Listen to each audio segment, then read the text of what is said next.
Wow, that was on super speed. Welcome, everybody, to Primetime Gaming with Mr. Boomstick and Friends. And of course, I am your host, Mr. Boomstick XL. And we have an absolutely stacked panel, talent dripping left and right. It's going to be one hell of a show. And of course, we have topics that I wrote up for, everyone's entertainment. Hopefully, you find one of the older games being remade in a new way interesting to you, of course, because obviously the gaming news has dried up a little bit. But, of course, we still have to push the show forward, and these topics have been making headlines. So we're going to be talking about, is Obsidian Entertainment making a new Conker? Interesting.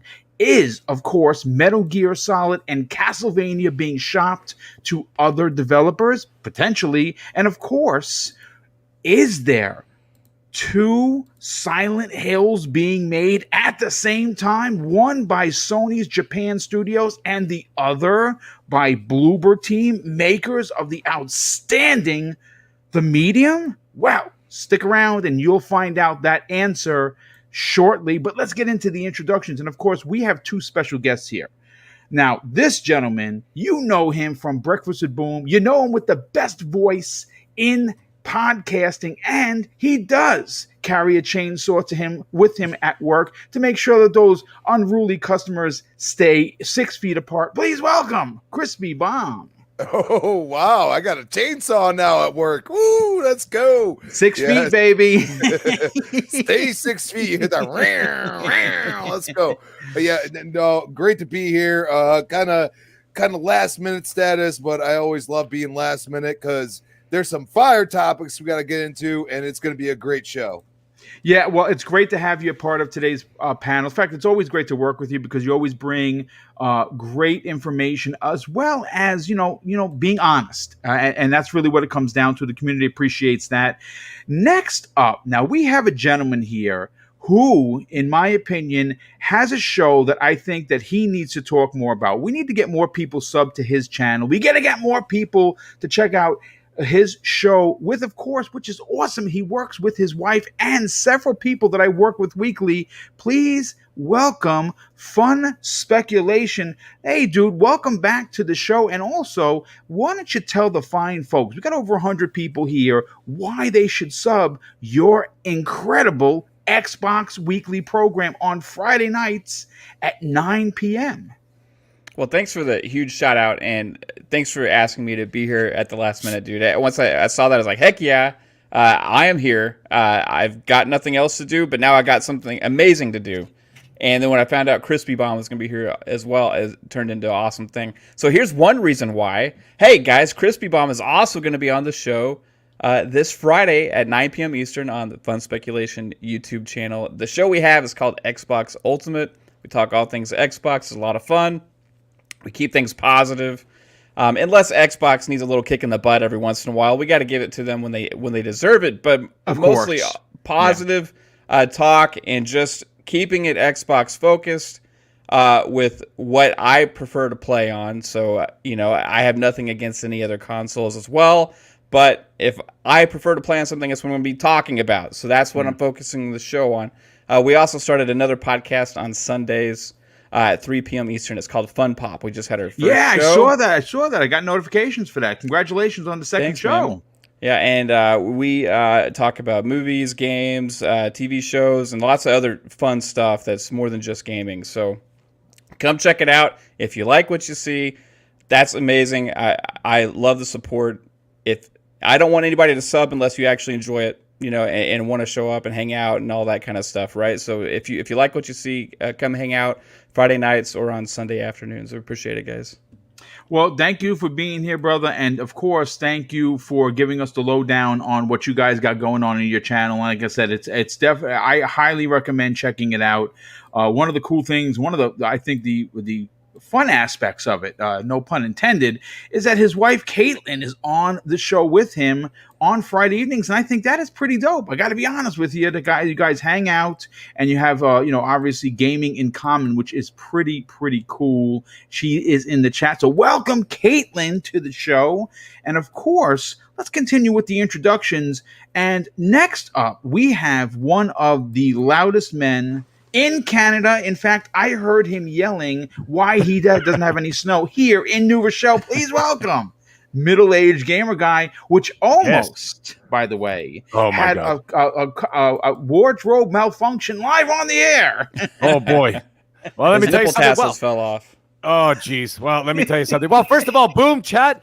It's great to be here tonight. Fun speculation. And, of course, Crispy Bomb, who always seems to swoop in like Batman. It's fantastic. And anyways, guys, yes, I almost had a bit of a malfunction. I had my birthday party, Zoom birthday party on Friday night. And, of course, my brother thought it'd be hilarious to change my name. And I almost went live on the air with that name. Thank the Lord, Boom caught that. But anyways, guys, we got a great show for you guys tonight, so let's get right into it. Oh man, that's what good hosts do. They make sure that everyone looks their best, and I hope that I do that each and every time you folks are on this show. So thanks for being here. Next up, speaking of Batman, we have several in the DC universe, and we have our own Batman here tonight, the Cape Crusader, who just finished saving Gotham once again, also known as Connecticut. Please welcome Cybernox. What's going on, chat? What's going on, Boom? Crispy, Mav, glad to be here with you guys. It's time for some primetime gaming podcast. I'm ready to talk some gaming with you guys. I was here early, Boom. It's crazy over here in the Northeast. Right now, we got snow, we got freezing rain, everything's freezing. It's crazy, man. So I was here early. I'm glad to be here, man. It's been a crazy beginning of the year for me. But just, I love being here on Monday nights talking game with you guys. Well, thanks for being here, brother. Super appreciate it. And yes, you were here early, and we're going to get to you quite often. I think we have a lot to talk about today, and it's going to be a great show. Next up, he is our brother all the way on the other side of the East Coast, known as the place where people go to potentially die. Please welcome the Italian Clowns. Hey, what's going on, Bum? It's a pleasure being on here. And man, what a stacked panel tonight. We got Crispy with a chainsaw, and we got fun speculation with Xbox Ultimate stuff. Yeah, here we go. What's up, everybody? It's going to be great. Well, listen, obviously, when I say people go to there to die, I mean, we're also talking about, you have mafioso ties. So listen, I mean, you never know what you're doing in Florida until you get there. But thanks for being here, Clowns. So hopefully you have somehow found a good piece of pizza. I don't know if you're going to find one. The water in Florida, not so good when it comes to making pizza. But hopefully one day we can get you back here in New York, and I will treat you to a slice or three. But thanks for being here. Yeah, absolutely, brother. Thanks so much for being here. And last, and in no way least, he is someone that has launched his Kickstarter for the Everborn saga. This is a man that has many opinions. He works harder than anyone I know, and he's looking to do something that he loves, and that is push his love for anime forward. Please welcome Everborn Saga. All right. I would just like to give a special shout out to the guy that was blocking my parking space and just decided to leave and not be in his car. So I had to park around the block. Fun time. But other than that, thank you for having me here. Thank you, Boom. Thank you, Mag. Thank you, Clowns. Thank you, Cybers. Thank you, Crispy Bomb. Fun speculation. I am ready to get into these topics. And the Kickstarter has not launched yet. It is launching in just under 2 weeks. Please go to everbornsaga.com and click that link at the top. It will take you right there, and it'll allow you to sign up so you get notified when it's going to launch. We're trying to get to 100 watchers before we launch. Last time I checked, it was 99, so you could be the special 100. Please go Everborn Saga, click that link, and click the like button here before you do anything else. Click the like button. We got 152 people in here. I see 64 likes. Let's just start early. Yeah, well, thank you so much for that, brother. Super appreciate it. So, folks, let's get right into the weeds, so to speak. For topic number one, I kind of want to talk about Konami. And they're going to be very relevant in most of the conversation for tonight because, quite frankly, three of their biggest IPs have been making news headlines since the middle of last week. And the first one I want to talk about is Konami may have licensed out Silent Hill to two different development houses, including one, which of course is Bloober Team, makers of the medium. Now, last week, Bloober Team CEO Preet Babino told GI Biz something that set the internet ablaze. And here is what he had to say. We've been working for more than a year on another gaming project, another horror IP, and we're doing it this way with a very famous gaming publisher. He said, "I can't tell you who, I can't tell you what the project is, but I'm pretty sure when people realize what we're working on, they will be very excited." He also stated he believed it would cause quite a stir once it's officially revealed. Now, earlier this month, the YouTube channel, The Great Debate, published an hour-long video presenting evidence that this could in fact be the case, including comments from Silent Hill composer Akira Yamaoka, claiming that he was working on a second project with Bloober Team, in addition to making music for the medium. Now, here is where we, again, get into the weeds of things, folks. Why I think there's something here. Late last year, many in the gaming media were reporting that Konami was pitching they had put out the feelers to have two different Silent Hills or two Silent Hill projects being worked on at the same time. Now, honestly, when I first read this, I found it to be a little hard to believe, potentially even highly unlikely. But this is where we start getting into things. And I kind of want to start turning some dials here because we know without a doubt that Japan Studios, which is obviously owned by Sony, is working on a Silent Hill. Now, whether that's Silent Hills, whether that's an actual reboot to the original, whether that's a remaster, we don't know at this point. So it's safe to say that Sony, the PlayStation 5 more specifically, is going to get their own Silent Hill. Why I find this particular topic super, super interesting is because if Bloober Team is in fact working on a new Silent Hill, we know for a fact that they work exclusively, or at least have been working exclusively with Microsoft first. And for all we know, this could be a project that goes, Sony gets their own Silent Hill, Microsoft and Xbox gets their own, and that's the way it stays. Two different Silent Hills, both companies, both publishers and platforms getting their own version of Silent Hill. I absolutely love this idea. I think that not only is it amazing, what it's going to do for someone like myself and many people in the chat and many people on this panel who support multiple consoles, we're going to get potentially two different Silent Hill games, one being different from the other. And I think that is absolutely amazing. And we also have heard from Bloober Team that their next game is going to have more gunplay / action. So obviously Silent Hill in the past has used weapons like Resident Evil, not to the same extent, but there were still weapons in the game. Let me go to the panel. I'll start with fun speculation first. What do you take with this story?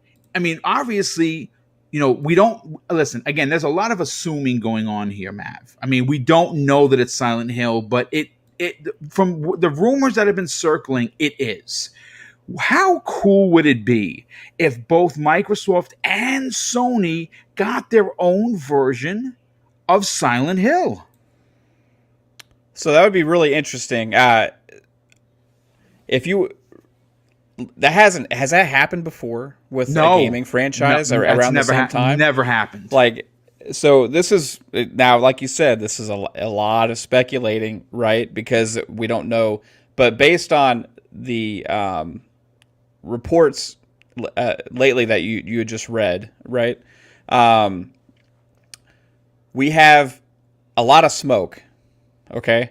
And when you have something that's supposed to send ripples or whatever through and cause a disturbance out there when it gets announced, you're thinking it's going to be something pretty big, okay? And Bloober Team has proven themselves, I think, through the years now, not just with the medium, but even before that, they've made consistent content, gotten horror games released frequently. People have made investments with them, and they've paid off. And if you were to seek a studio for your horror franchise, and you have no faith in your teams anymore, right? With Konami, then you have to go outside.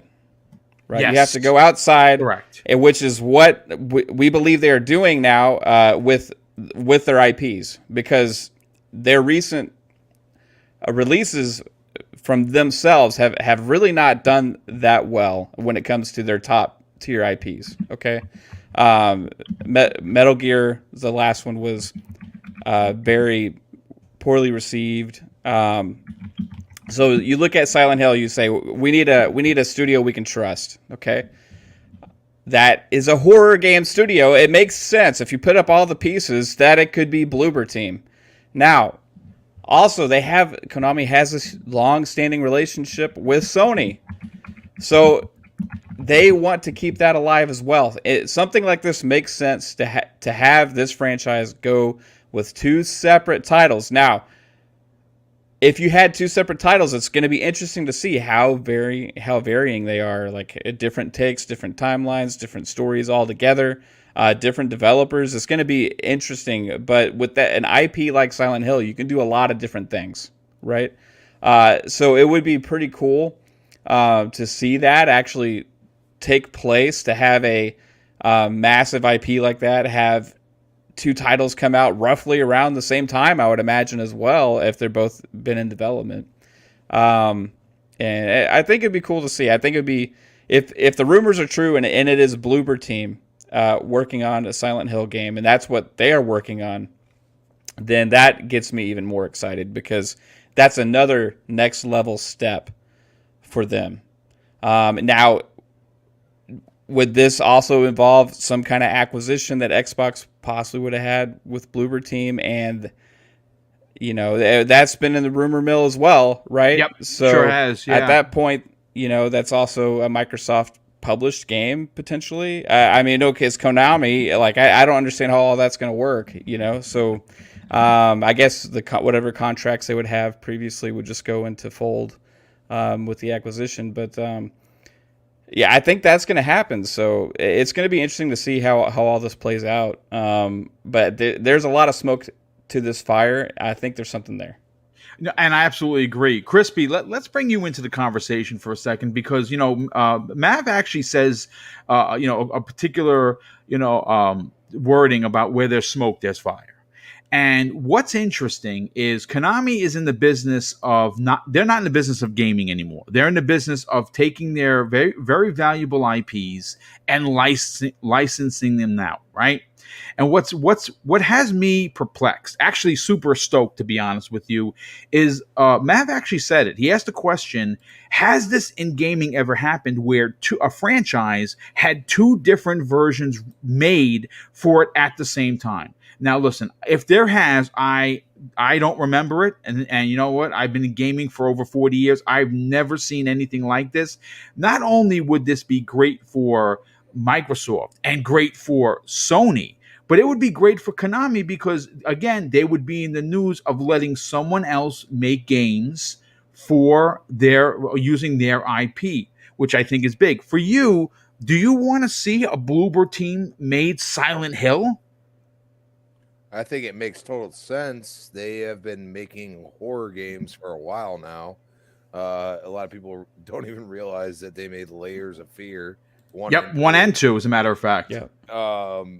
even Blair Witch, although it didn't get the reception on Metacritic that a lot of people would think is, it's got to be a AAA title. I mean, this studio has been kind of just chilling.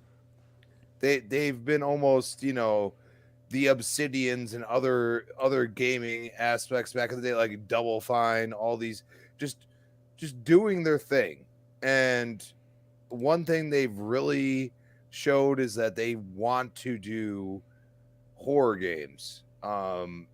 Even the medium, like I haven't played it personally, but the reception, at least from people I respect, is that the game is pretty darn good. It's not great, but we've had many games throughout our lifetimes that are not great, but some people love them, some people don't. I mean, that's where you love a game or you don't love a game. I mean, it's pretty simple. So, they can do a game like Silent Hill, definitely.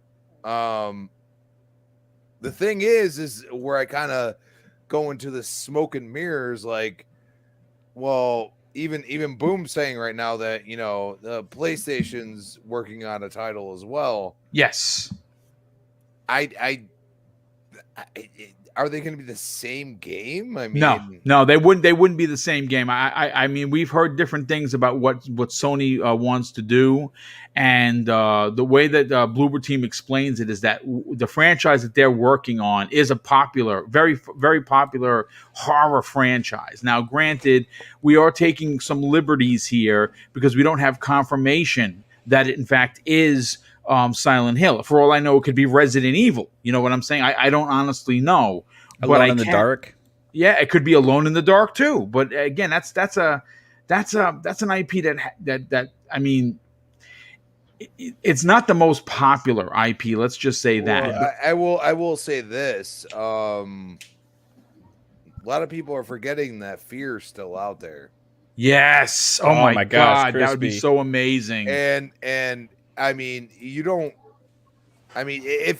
if Sony's working on Silent Hill and they want it to be an exclusive IP, which Sony's known for. I mean, we all understand that. Like, Sony will get timed exclusive. They are pushing the exclusive part of it.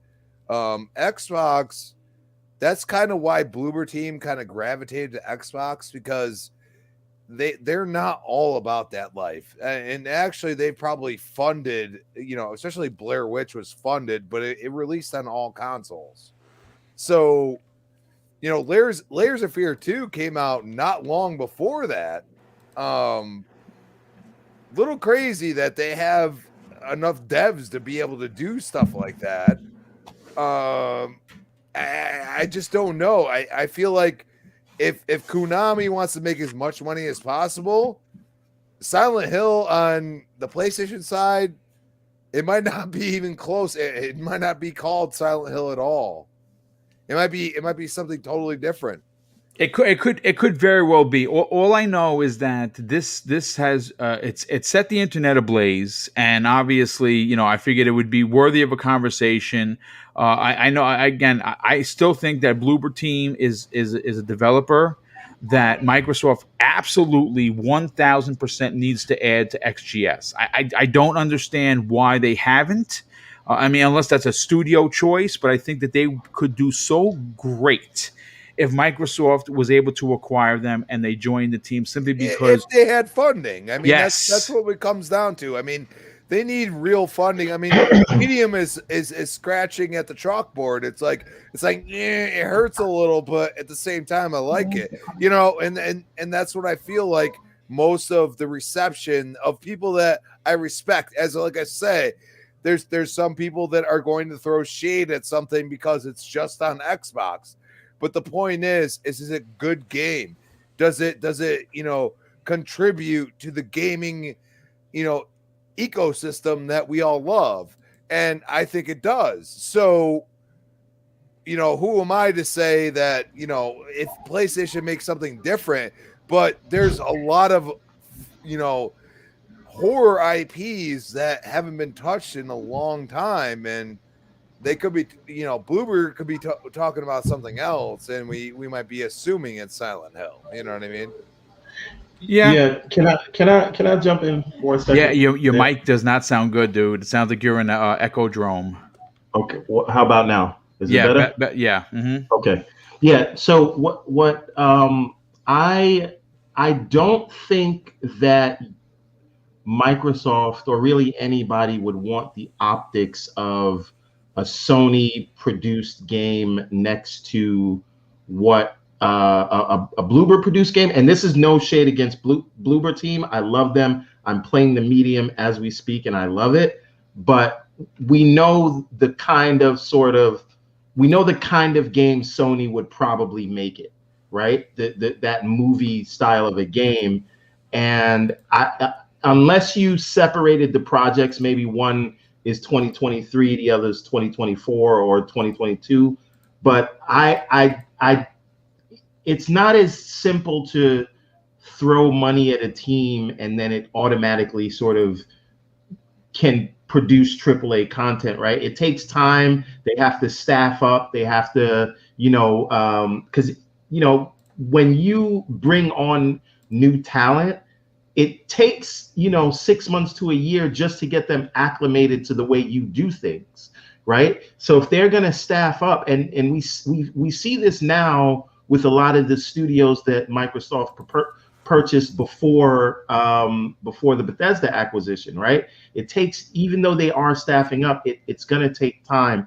And I don't know if Bloober Team in the state it's in today is ready to handle something, an IP. I mean, maybe Silent Hill is not what it once was, but I don't know if Bloober Team is ready for that. I think they're making huge strides, and every game they do is getting better and better. And I do agree that they've delivered. I'm sure whatever publishers have worked with them are very happy with the results, and Microsoft probably should purchase them if that is an option. I just don't know that you'd want to put a Bloober produced or Bloober developed Silent Hill up against one of Sony's sort of formula games.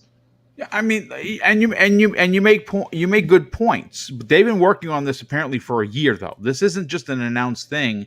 They've been hard at work while they were doing the medium. So again, I don't know if they got more people that joined the team or they got more funding, but they've been at this for a year.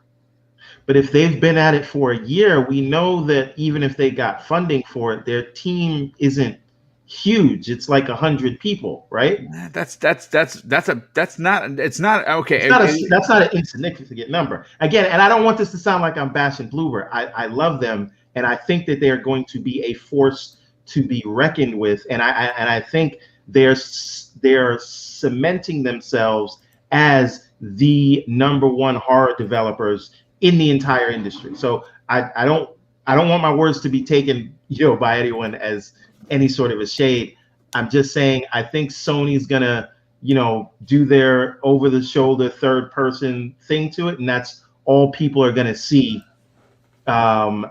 versus putting out a game produced by Bloober at the same time. All right.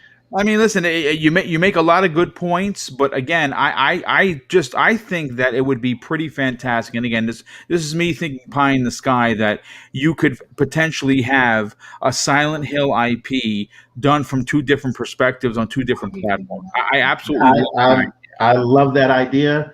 I just wish maybe it was one of Bethesda's studios doing it on the Microsoft side, if that's what it turned out to be. But I would love to see that, not even just with Silent Hill, but with a lot of different IPs, just to see different people's take on it. We're kind of getting that now with Star Wars, right? So there's all these different publishers making different kinds of Star Wars games. So I'd love to see that happen with Silent Hill. Yeah, and again, only time is going to tell. I mean, right now it is a little smoky and a mirror-ish, if you will. So we'll have to see what the final announcement comes from Bloober, because obviously they're being a very secretive, if you will. So we'll find out. Cybernox, let's get your opinion on the Cyber. The idea or the ideology of two different Silent Hills from two different teams, for me anyway, excites me. I like what Bloober did in a lot of their games. I think that every game that they release, they up the ante, and I think that people really need to try the medium. Again, it's not a Resident Evil type of survival horror. It's more where you're like a psychic detective. So if you're looking for Resident Evil 2 or 3 remake, you're not going to get it. And that's fine, because it succeeds on its own merits. And I'm playing through it right now. I'm right at the end, and I've absolutely loved it. What about what I mean, if it's not Silent Hill, who is Bloober Team talking about? Yeah, man. And if you just look a few years back, they started off with the psychological horror, let's say, with Layers of Fear, back in, I think, 2016. And then it came Observer, then Layers of Fear 2. And I think Blair Witch was next, if I'm not mistaken. Mm-hmm. So progressively, each game that they've, adapted the psychological horror that they like to implement in their games has gotten significantly better and better, kind of like what Everborn alluded to. But I do understand his concern, but I kind of like the idea, Boom. I kind of like the idea of we getting two different, takes on the Silent Hill universe. And if kind of like what you just mentioned, if the conversation was brought up maybe a year or two ago when they were, already working in the medium, maybe the medium was a testament to like, hey, we can take on a Silent Hill.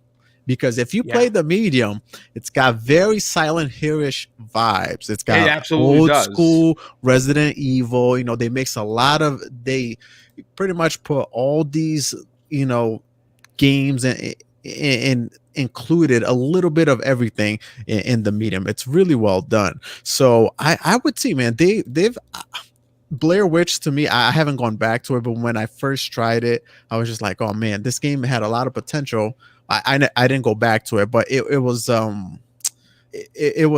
hurting a little bit because of some technical issues that was going on with it at a time. Frame rate was a little iffy, but I never went back. I think they went ahead and fixed it. But some people that did finish the game that I'm close to, they said, you know what? By the end, they really enjoyed that experience. It felt felt really they enjoyed it. So then the medium comes along, and I'm playing the medium right now as well, and I'm really digging it, man. Yeah, me it too. Looks good. And you know what, like the fixed camera, I gotta say, it's growing on me. The way, and I've mentioned here on the podcast before too, the way like they control literally they control what you see, what's going on in that world, and the perspective that they want you to see. Like you have oh man, it works out. And that was, essentially, if they were to be making a Silent Hill game, I'd be up for it, man. I'd be excited, because especially if they grab a big IP like that, it's going to give them more confidence. Yes. It's going to go ahead and potentially give them a bigger budget. You know what I mean? So yeah, I'm all for it, man. I'm all for it, and hopefully we'll get some news on it soon. Yeah, and I agree. I again, we don't know what's going to happen. Right now, it's a lot of speculation, and I am excited at the potential for sure. Like I said, I kind of know what we're going to get from Sony's Japan studios. They are a very talented group of developers over there, and I'm sure that if they decide to go back and do Silent Hills, like it was originally, like PT was, the test model for it. If we get a first person Silent Hill, I don't think a lot of people are going to dig that. I mean, like, I'm going to play, because I said it's the same thing about Resident Evil 7. When I first heard it was going to be first person, I'm not going to lie. I kind of threw my hands up, because I got to remember, coming off 6, I was like, man, Capcom, what are you doing? And then I played it, and I was like, yo, this is ridiculous. It was my game of the year. So, Boom, did you play the demo for 8 for Village?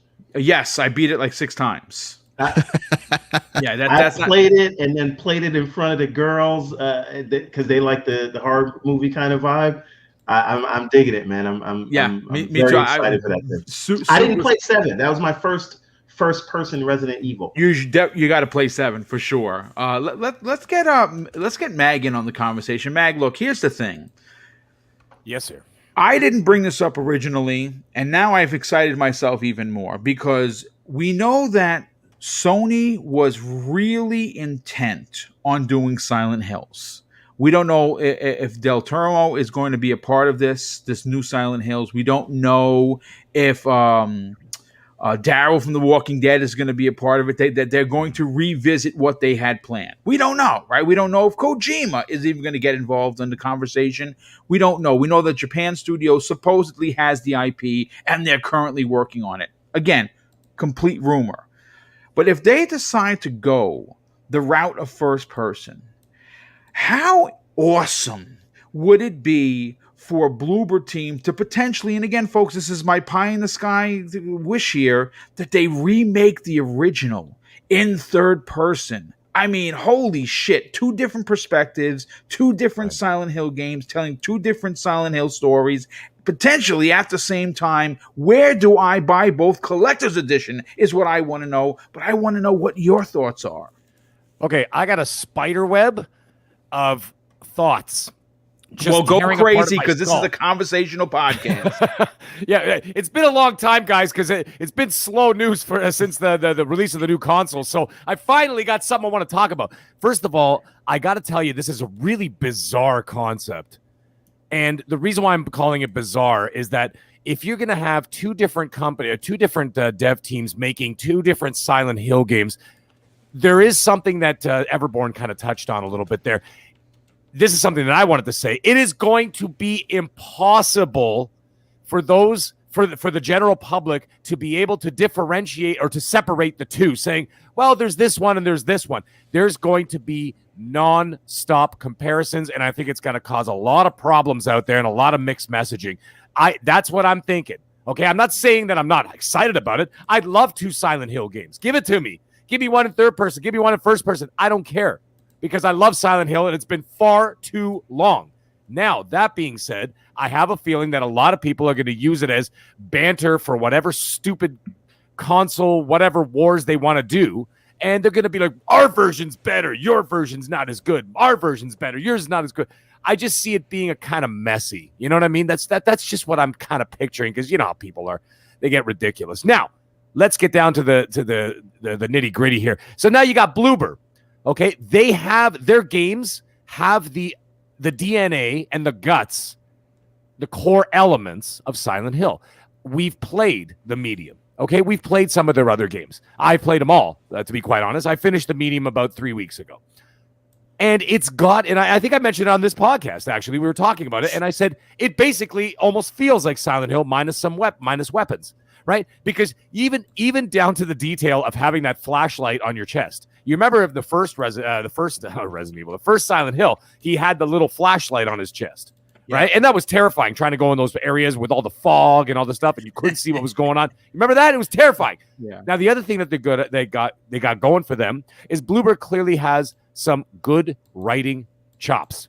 Okay, they know they have outstanding adult-themed, extremely mature, disturbing content, which is right up Silent Hill's alley. So that's perfect. So, but now let's move on to another little thought that I'm having here. Who's making the other one? You know, and let's just say, for argument's sake, that Bloober is making it. Who's making this other one? Why? Now I got a couple of questions.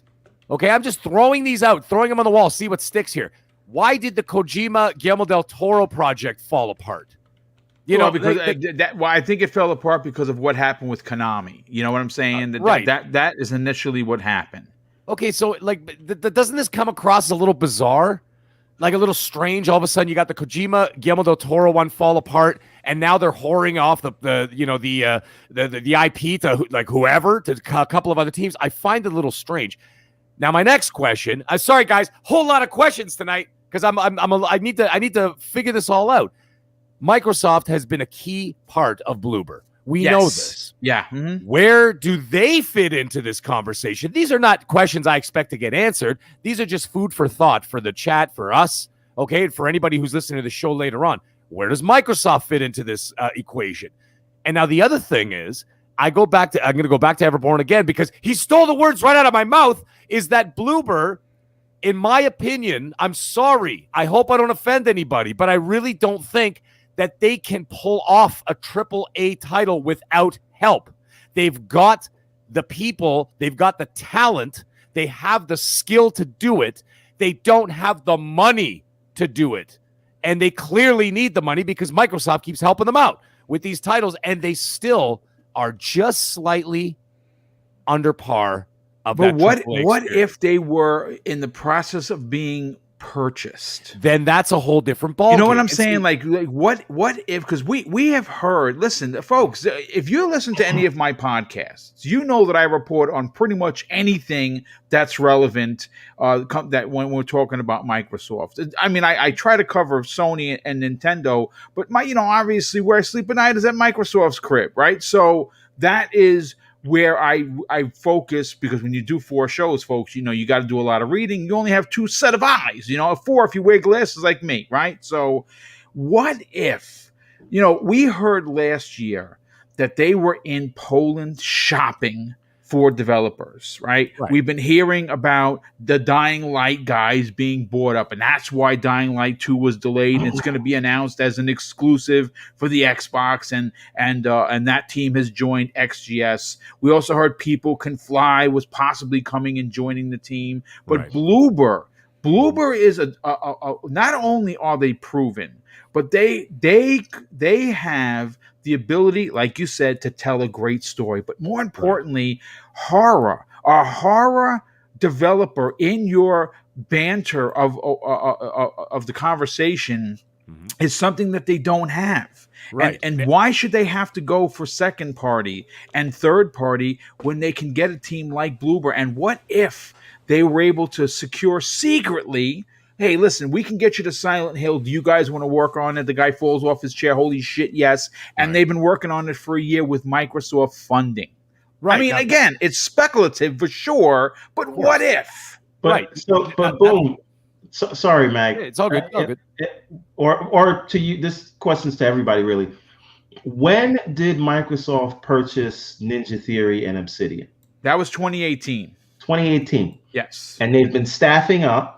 What have we seen from Ninja Theory since the Microsoft purchase?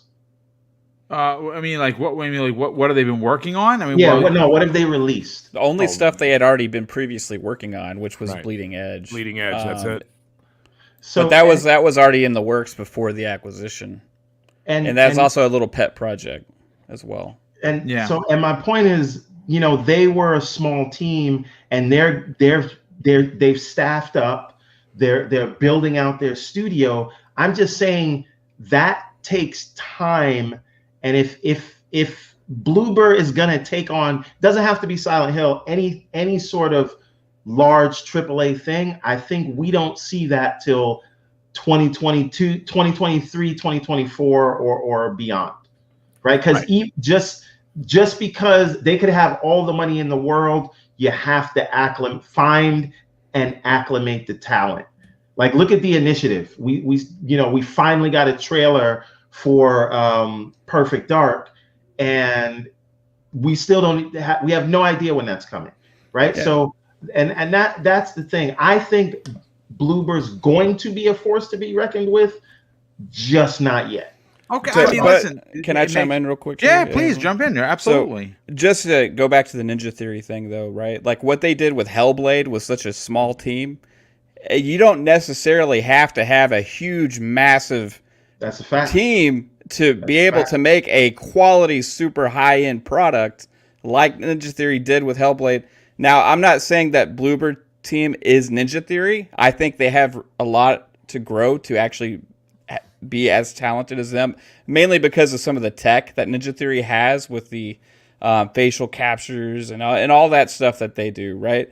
But the Bloober Team has proven themselves. Capture skills. what all they got? I don't understand the tech stuff, but when I played Hellblade, it comes across to me as a AAA experience. Yes, right. That was made by 20 people, by the way. So what is AAA? Right Yeah. now, a horror game, and maybe doesn't take as much to be able to make into something because it's more of an isolated experience. You know, Well, hold on. You're not making the Division 3 or, you know, a huge, massive online multiplayer game. That's, you know, you're making an isolated experience, right? Okay, but can I ask you a question quickly? Yeah. Now, if you were to make Silent Hill, now think about this. Now, maybe for the new gamers out there, okay, it's not such a big name, but it's a huge name for us old school cats who played the old ones, and then right up until the PT. Now, you remember the PT when it came out on the PlayStation 4, there was a lot of hype behind it, and it was starting to grow. It wasn't just because two names were attached. People really enjoyed it. Now, here's the thing. With a name of that size, an IP with that kind of gravity behind it and weight behind it, if they released it in the same stuff, like the same quality as the medium, I don't think that would cut it. I really don't believe that would cut it.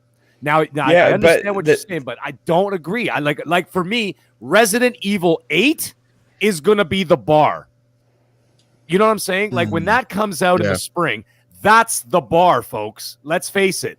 And if you put anything under that bar, it ain't gonna cut it. And you can't necessarily compare what they may do with Bloober with Silent Hill with what Capcom does with Resident Evil. Even though they're two back in the day you know what I'm saying? Well, it's horror games, but they can be completely separate, different type of experiences. It doesn't necessarily have to be that for me, right? Like it can be absolutely something not. else. I mean, you know, but if you remember, like way back when, Resident Evil and Silent Hill were neck and neck. Yeah, 100%. I played those games day one when they came out. I loved them. But Silent Hill has been by the wayside for a long time. Yeah, and I have a feeling it won't come back if it doesn't clear that Resident Evil bar. I think it needs to separate itself from Resident Evil and be something different and unique. And Bloober Team brings something to the table that is unique and with their storytelling that could be a different experience than you're going to get from Capcom and Resident Evil. More of a tighter, close-knit experience. They make experiences, not necessarily just games, right? And Silent Hill back in the day, just like Resident Evil was back in that day, was more of an experience. It was slow. You were always on the edge of your seat, didn't know what was going to happen. It was about puzzles. It wasn't about action. Right. Resident Evil has turned into an action game. Yeah, but Silent Hill doesn't necessarily have Silent Hill doesn't necessarily have to go down that route. No. Let me just add one thing.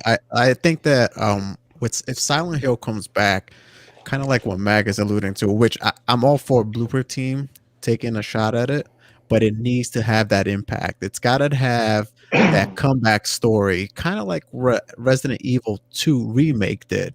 Whenever people played Resident Evil 2, the remake, it rejuvenated the franchise. It was just like, oh man, we are ready. I think that's where the hype came from for Village as well. They saw the potential with Resident Evil 2. They saw how they were able to remake, modernize the game.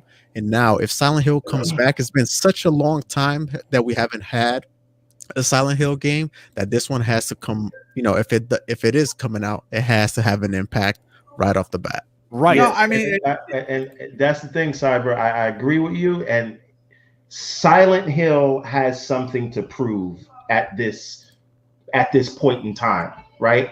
It cannot just be a serviceable game. It can't just be, yeah, that was good. They have to release something that shuts everybody the hell up, right? And just because of that's where the franchise is now.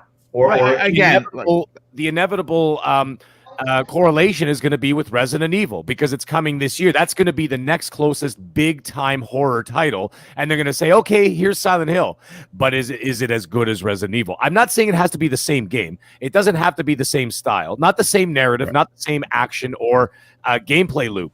I'm just saying it has to be the same quality. And because, just like you guys are saying, it's coming out from a dormant state, it's got to hit the ground running. And all I'm trying to say is that Resident Evil 8 is going to be that bar. And you know it's going to be quality. I played the demo about 4 or 5 times already, too. It's a very short one, but it's fantastic. So, like, if Silent Hill can match that, then you've got a new competition moving forward. If they cannot match that, just like everyone's saying, well, that was all right, it'll be forgotten and you won't get a sequel. Yeah, It's I mean, not- again, stars. It's the What- same what we- reason Halo has to hit in Yep. November, right? It's been gone too long. They do not have any room for a just okay Halo. And when you've been gone that long, fair or unfair, that's just the nature of the beast. Yeah. I think most kids that are going to be playing this game don't even know what Silent Hill is. yes, Oh, I agree. 1000%. Yeah, yeah. So, I mean, you're starting from scratch with a new take and a new identity on a franchise. To me, it's actually less pressure. Well, I mean, look, again, this conversation is great. Everyone had amazing points. We do have to get Clowns in on the conversation. But Clowns, before I do, I got to catch up with some of these super chats. We even have a new channel member. First of all, Crazy Horse, who drops the first and very generous super chat of the evening for $5 and says, Boom and Panel, what's your thoughts about Drew Murray rejoining Insomniac Games after leaving the initiative? Now, here's the thing. Because we have such a packed panel, because we have such a packed lineup, what I want to do is give me an opportunity to ingest what happened. I saw this pop up today. I wrote Drew a personal message of encouragement because I think that what he's doing is for good for him. We know that he left the initiative because of family reasons. If you didn't know, his brother passed away, and he took it very hard for obvious reasons. Now he's back at the Insomniac Games, potentially there to help push forward the Resistance Fall of Man reboot. At least that's what we're thinking. Big Cloud and I are on the same page about that. I want to cover this, but I don't want to do it on an off because I have a lot to say. So what we're going to do is this particular topic is going to be brought to the first. Is going to be the first topic of the day on Thursday's Xbox Factor podcast. So if you can just hold out, you'll hear my opinion. But I really want to get the opinion of the 5 other dudes that are on that panel and get their take on it because I actually have a lot to say on it, and it's not what you think. I applaud Drew Murray for coming out and saying, yeah, I'm going to work for Insomniac where he originally started. And you know what? It's his choice. Maybe sitting home thinking about his brother's passing is too much for him. Maybe he's someone that who piles himself up with work when he's stressed. I don't know him. I don't know. But all I'm saying is that I'm going to have a lot to say. So yeah, tune in Thursday for the new episode of the Xbox Factor podcast, and we will definitely answer that question, brother. But thank you so much. First of all, we have actually 2 channel members today. Paul Grant, you're a new channel member. First of all, Paul, thank you for the generosity. I'm really glad that you joined the channel. I hope that you enjoy the content enough that you feel that your subscription is worthy of it. And I definitely appreciate it. Michael, and I got his name right the last time. I think it's Chirichilo. And if I messed it up again, dude, I apologize, Michael. I remember you joined once before and you had to back out, and for some reason, if I got it wrong, I apologize. Michael, thank you so much for becoming a channel member. We have a couple of super chats that popped in. Let me just read those real quick and we'll get to them. We have one from Jonathan Lopez. First of all, Jonathan, thank you for the generosity of $10. He says this, hi, Boom, first time live listener. I just want to tell you that you're one of my favorite podcasters. Dude, that is worth $1 million. Hearing that is more than you could possibly imagine. You get a lot of messages. Some of them are not nice, but when you hear stuff like that, dude, it really does make doing the work worthy. And thank you, Sonat. He also continues with, keep up the great work. Also, guys, hit the like button. Well, Jonathan, thank you so much, brother. Super appreciate that. And thank you for your generosity. Michael Kullick drops an outstanding $5 super chat. Michael, thank you for being here, brother, and thank you for the generosity. He says, imagine if Microsoft pulls off another Houdini and buys CD Projekt Red, and the rumors of Bloober just have been a decoy to throw everyone off. I'm going to be honest with you. I don't think it would be CD Projekt Red. My money, and I don't have any money like Microsoft, of course, because I wouldn't be doing this. I would have my own studio. Techland is a good one, and I think there's a couple of studios coming. But my money, because we have heard the words, and this is Bethesda level acquisition Me personally, where I'm banking the $1 million that I don't have on is that they're going to buy Steam. I think that they buy. Huh? I think they're going to buy Steam. I think if you look at, I think what I think it's when you think about what they could do with the potential purchase of Steam. And we know the owner's looking to get out. He wants to retire, right? He wants to get out of the business, and he Big wants Gabe. Gabe wants to get out of the business. He wants to retire. And I think that Microsoft, their big purchase is going to be Steam and Valve. And the reason why they want to do that is because Xbox is PC, PC is Xbox. And if you can have all of that money coming in from the Steam sales, it would be ridiculous. The only thing, though, they'd have to be dropped very. a bomb, Boom. Yeah, for real. I'm over here trying to process what Boom just said. I'm like, wait a second.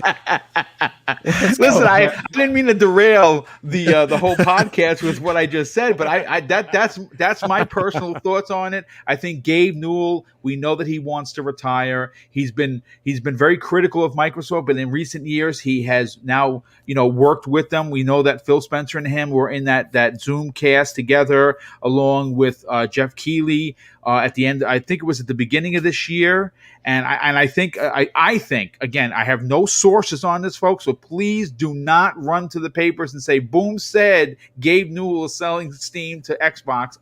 To Microsoft.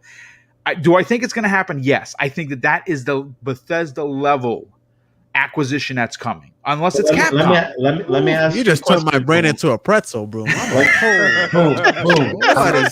You heard it here first. Boom says it's going to happen. Boom. And stop. I'm glad you brought this up. So there's a few things there, right? And I had the same thought maybe a couple of weeks back. I tweeted it, right? Like, the key for something like that to work is that Microsoft would have to keep Steam as open as it is today. They would not change anything, and I think that would be the stipulation. Because if you don't know some of the minutia of the Minecraft deal, the reason why what was the owner's name? The reason why he sold Minecraft to Microsoft, one of the stipulations in that contract was that they were not allowed to make it exclusive to Xbox and to leave things the way they were. Mojang has remained exactly the same. So I can guarantee you that Gabe wants his baby to obviously not fall by the wayside and be closed like like some things that we've seen Google do and Amazon and even Microsoft themselves do. I think it would remain an open platform the way it is, and it would just be Microsoft's literal cash cow on top of what they're making. They would own the PC market. They would absolutely own the PC market. Yes, it would be over. But yes, that's right. That's not a Bethesda level That sounds like deal, holy. though. That's like a $20 billion deal. Like 20. But hey, do you guys know what else that would mean, though? Half-Life 3 would be exclusive to Xbox and on Game Pass. Finally. Yes, I like what you're going. You know what Like else? that 3 potentially. Who And knows? Bloober's making it. It would mean that Boom's like, no, I didn't try to go down this rabbit hole. Please stop. I just threw it out there. I didn't know there was going to be such a conundrum about it, but okay, listen. it would mean Microsoft or Xbox also had its own VR headset. I'm just saying. It would be. The Vive. There's a lot that could go into this, and like I said, I mean, again, if you guys want to revisit this, I can write an original topic and we can cover it next week on how big of a deal this would be. But Psychonauts 8 drops an outstanding $2 super chat and says, "What's up, everybody in the panel and chat?" Well, what's up, Psychonauts? Thank you for your generosity.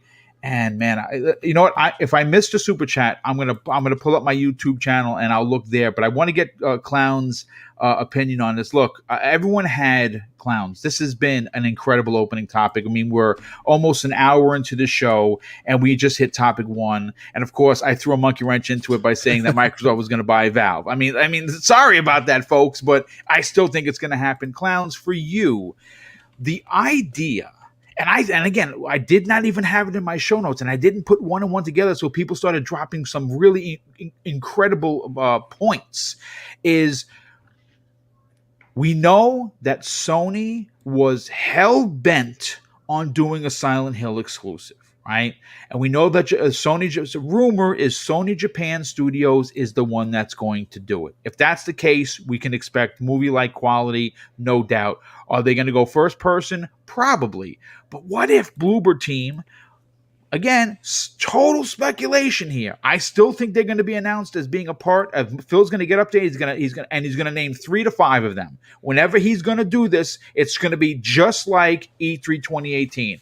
I want to make the announcement that these 5 studios have joined XGS, and it's going to be boom, boom, boom, boom, boom, and it's going to be 2018 all over again. That's my theory. What if Bloober Team is one of them, and what if they're working on their own version of Silent Hill with Microsoft money? Could we get their best product yet? First off, I want to say that if the Bloober Team did a Silent Hill, you bet it's going to be great, because look what they did with the Medium. So we would expect something. The Medium, to me, was quality. It was unique. Fantastic. It was different. It was so new compared to other styles of games, especially like the split world kind of feel. So if they got a hold of Silent Hill, I can only imagine how much fun that game's going to be. And I'm not a Silent Hill fan, but you bet if Bloober Team made it, I will be playing it. Okay. There is no doubt. And boom, I would just want to real quick. I didn't get to say anything on the Steam thing, but I want to say something.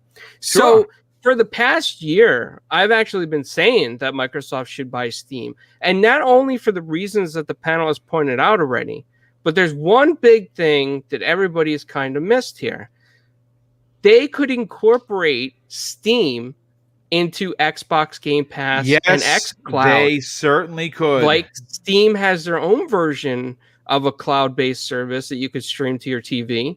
Yep. Imagine how much better it would be behind Xbox and Microsoft. That would be amazing. The biggest deal in gaming history, and September, I think it was 21st. We thought that was the Bethesda one.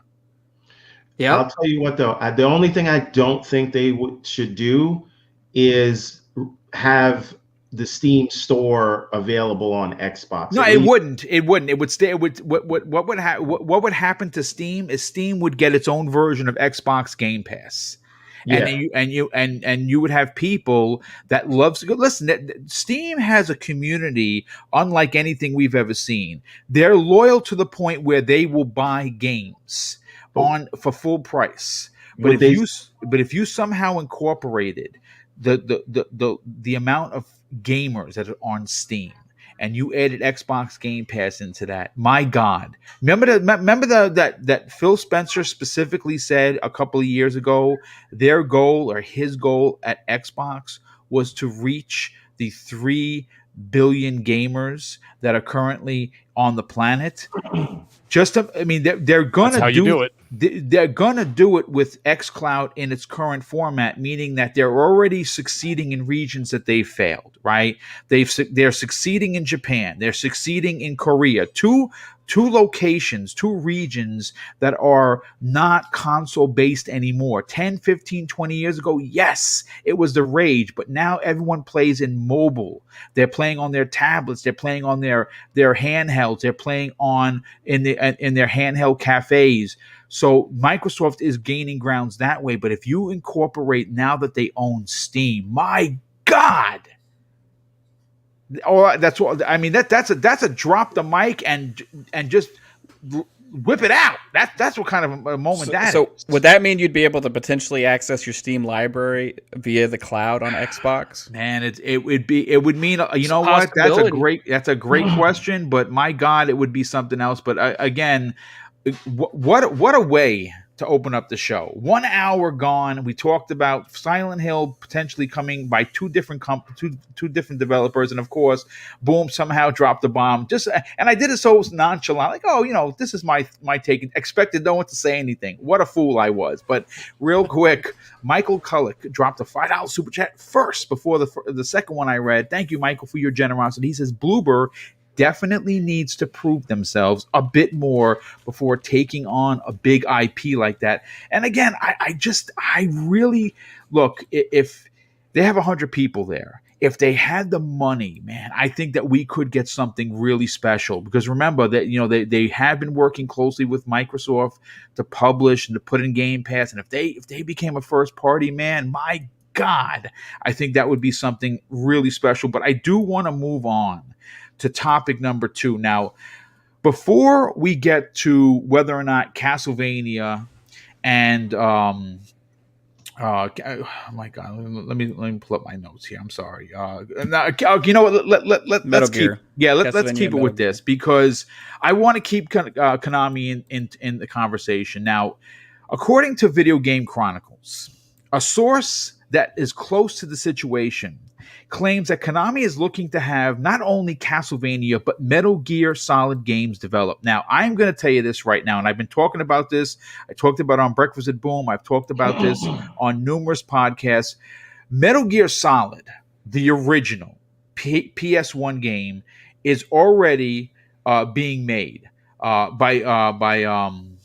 Bluepoint. Bluepoint, I believe, already has it. They've been working on it. I had this last year and maybe even before then, and I never dropped the knowledge, because you never know with some of the sources. I have only a few, and the one that I got this from was a bit of a 50-50. Then I started talking with BitCloud, and I've been talking with Mr. Badbit, and they have their own sources. We all agree that Bluepoint is in fact doing a Metal Gear Solid remake. That is pretty much going to be a Sony exclusive. You can pretty much lock that in. Whereas Castlevania, we have been hearing that it's going to be not your traditional Castlevania, more like a Souls-like game built with the Castlevania Belmonts in mind. I don't know if I dig that, because I'm not I like the Souls games. I'm terrible at them. I kind of want a traditional Castlevania. But the question that I have for the panel, and of course the chat, these are two very, very long in the tooth franchises. And I don't mean that in the bad way.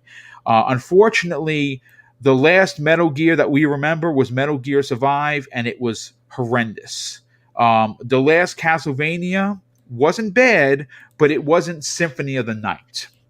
So my question to the panel, and then we'll get to the Conker one on the back end of the show, is, does gaming have a place in 2021 for a new Castlevania and potentially a new Metal Gear Solid? And I'm going to start with Clowns. You like myself like older games.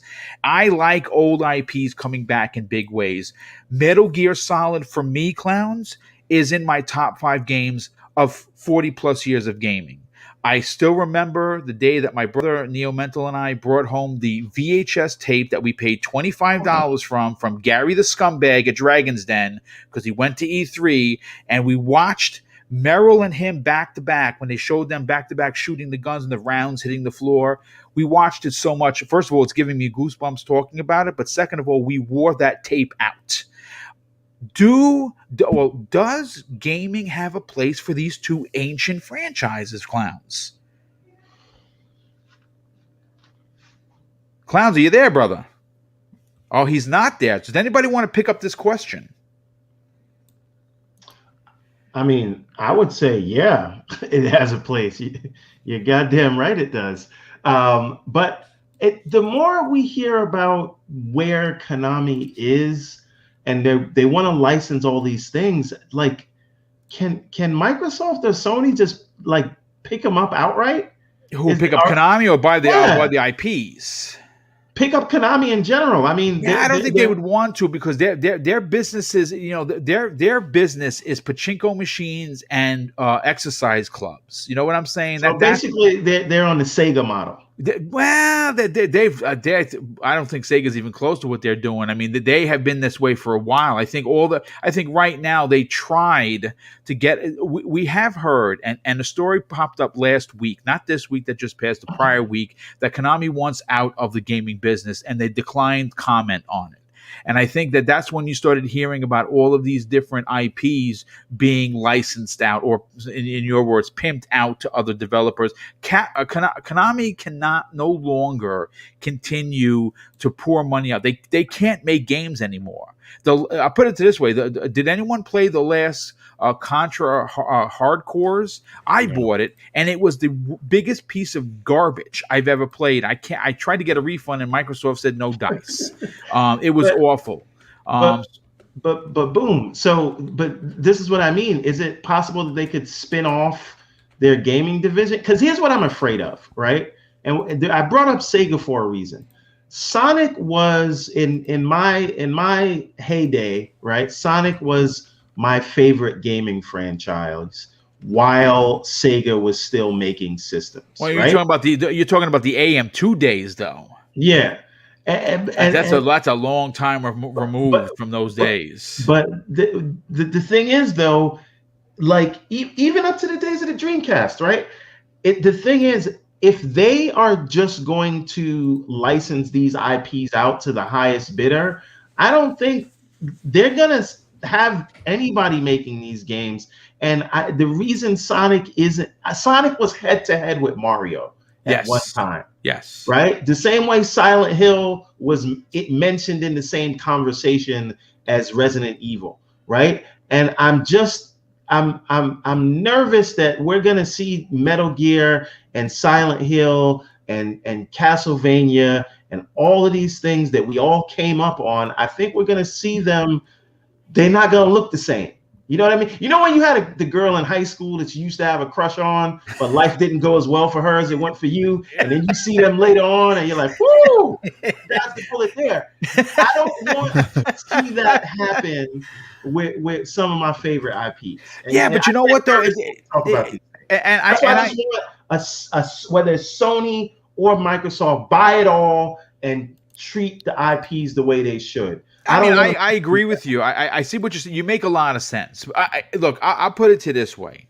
I don't necessarily think it's to the highest bidder. So I don't think that Joe and Bob's development house that's made in someone's backyard or basement is going to make the next Castlevania game. And you're like, oh, my life is over because this Castlevania game is now origami folding a thing game. I've seen some crazy Sonic games. That's all I'm saying. Yeah, I know, but I don't necessarily think that is going to happen. I think what you're going to see is that someone that wants to do this, like I think you're going to see someone pick up the Castlevania IP that wants to actually do a spiritual successor to Symphony of the Night. You're not going to get somebody that's going to, this is a good idea. I'll put a couple of bucks behind this thing and see and throw it against the wall and see what sticks. I don't think you're going to get that. Metal Gear, I said Metal Gear Solid is being done by Blue Point, and they're going to do it incredible. Look what they just did with the PS5 launch game, Demon Souls. Yeah. I mean, come on. I have complete faith in Blue Point. I think what they're going to do is incredible.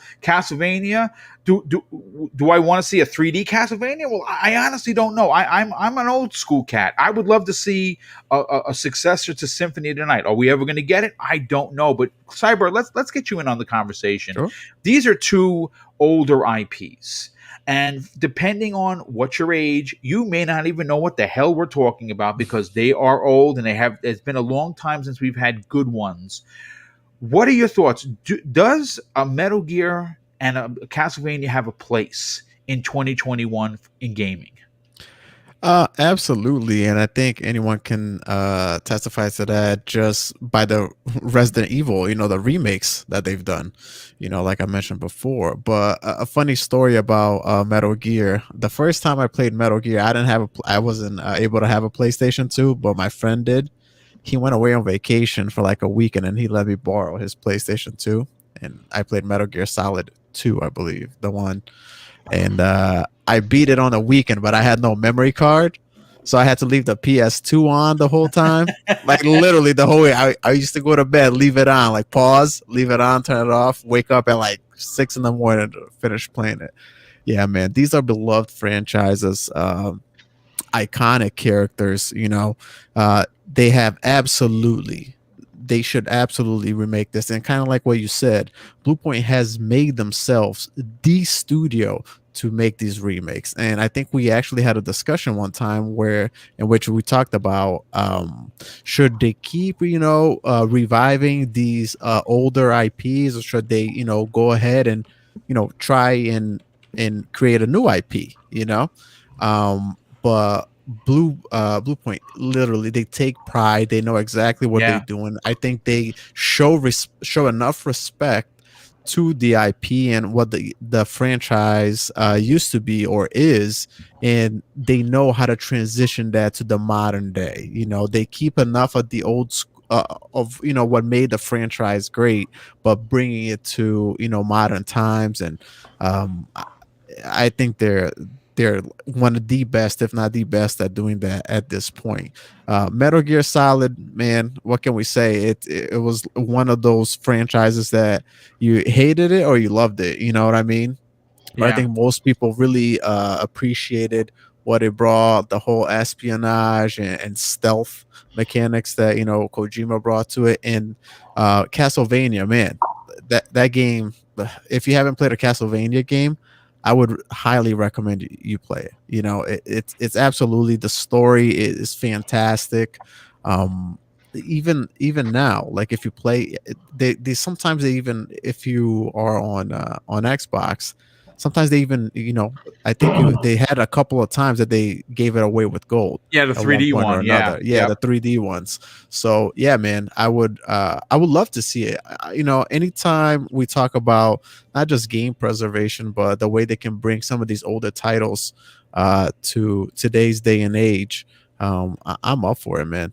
Yeah, no, I absolutely agree. Let's bring in fun speculation. Mav, according to Video Game Chronicles, where I pulled this article from, as far as the Castlevania franchise is concerned, they don't have a name attached to the brand as of yet. And it's less clear if this game would be released anytime soon. But we do have confirmation that Konami has, in fact, been shopping their IPs around.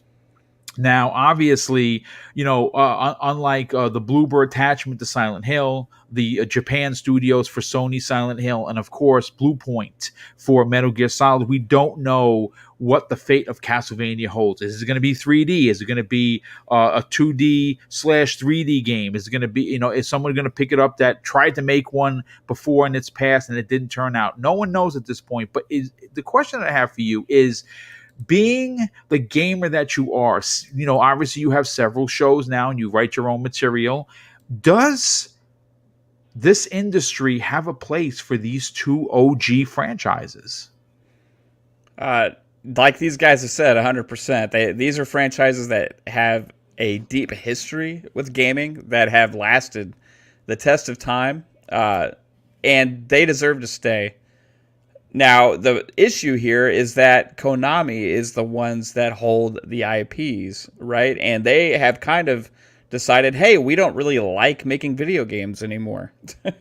So, like Everborn was saying, like, what are they going to do with their IPs, right? And it seems like Konami's right now in this stage of, hey, we're going to just be, like you said, shopping them around for the highest bidders on the IPs and who's a good fit, and then see if that works for a while. If that doesn't work, who knows what they'll do with them at that point. But they need to get stuff going, right? Yeah. With the Silent Hill, they need to get stuff going with Castlevania. They need to get stuff going with Metal Gear, because these are franchises that a lot of people love. It's called Metroidvania. For a reason, right? Absolutely. This whole genre of games that we love, that is inspired lots of other genres as well, comes from Castlevania, right? It's a different take on a Japanese style game as well. It's like most people think Japanese games, you're thinking like hack and slash games, you're thinking action, you're thinking JRPGs and stuff. But this is another thing that is from Japan, that is a big time franchise and genre that's come from there that needs to stay. So the last that we've really got as far as new products was like the Lords of Shadow games, right? Back in the which 360. were both fantastic, dude. Great games, different take on the franchise, right? But at least it was doing something with it, and it was adventurous and it was fun. I think they're going to find a fit for Castlevania, because how many kids grew up playing this game that are now developers, that are now at the publishers trying to make these decisions, and are going to want a piece of this. right? They want to put their stamp on it. They want to be able to make their mark with Castlevania. So it's going to happen, and I'm hoping it happens in a big way. For me, I want to see more stuff like Lords of Shadow. I want to see smaller stuff like newer traditional Castlevania games come out to Game Pass and stuff like that. I think it would be amazing. So, yes, it's to that 100%, and as well to Metal Gear. Because since Metal Gear has left, not only have we seen Splinter Cell disappear, we have seen Metal Gear disappear. This whole spy genre, where is it? We need the stealth action games back. So hopefully somebody steps up and says, "Hey, we're going to make the next great Metal Gear game." The problem here is Metal Gear is so synonymous with one man. Yeah, and it is his vision, right, is imprinted all over Metal Gear.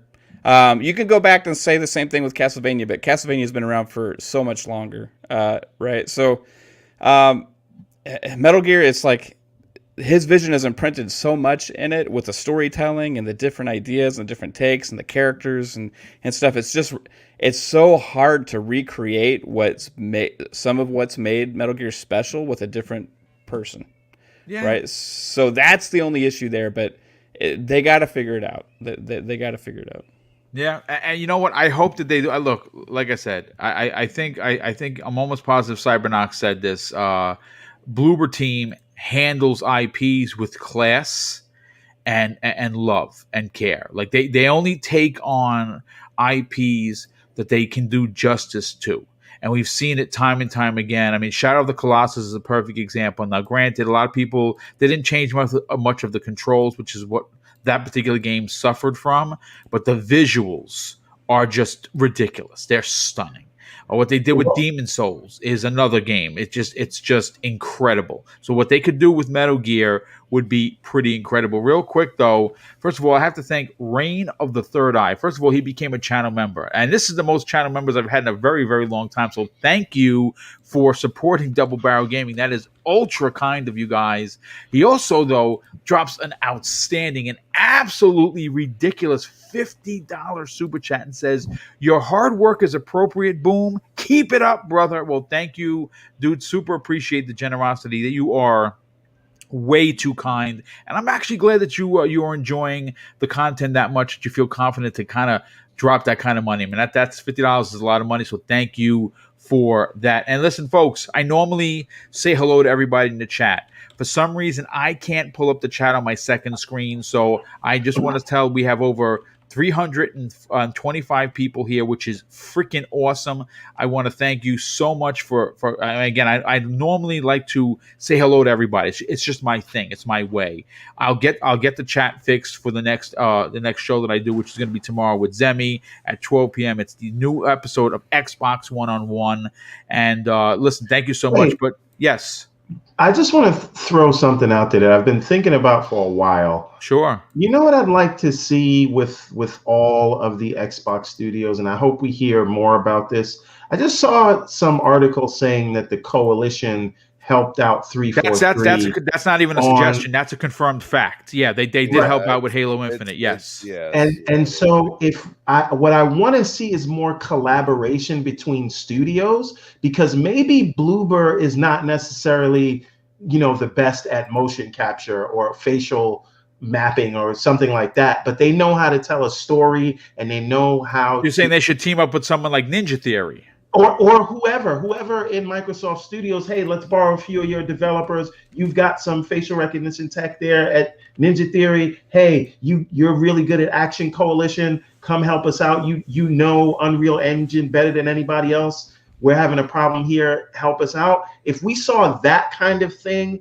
that kind of collaboration, and that's what I really hope that Matt Booty, I hope that is the environment that he's fostering. I think that it obviously all of Xbox Studios would be a force to be reckoned with, because it's everyone together. But also the Bloober Team could take on bigger things because they could focus on what they are amazing at, which is narrative stories and mood style experiences, horror experiences. Yeah. So that if that's the case, then yes. And I didn't, because I felt like I was like crapping all over Bloober Team. It's just like, you gotta know what you're good at. But anyway. Yeah. No. Absolutely. Real quick, our brother Tempest Son, who took the night off, he has been working 7 days a week, and he needed some R&R, so he will be back next week. We miss you, Tempest. He drops an outstanding $5 utensils. He's taking the night off, but wanted to stop by and show some love. Have an awesome rest of the show, guys. Well, Tempest, thank you. Hopefully, you're not listening to it now. You're relaxing, probably, hopefully playing games, and then while you're working tomorrow, you could listen to this show. But let's get Crispy Bomb, then I'll get middle-aged gamer guy in on the conversation. Crispy, look, Castlevania and, of course, Metal Gear Solid are two names synonymous with gaming. Now, most people will remember them from the NES days and, of course, from the PlayStation 1 and Super NES days. Both of them haven't fared well in the past couple of years. But, again, Konami is no longer a part of the development. Thank God for that, because they gave up on making games when they started making pachinko machines and health clubs instead of actually games. So they're shopping it around. Right, we have that confirmed. They are shopping it around. Does these two long in the tooth IPs have a place in gaming in 2021 and beyond?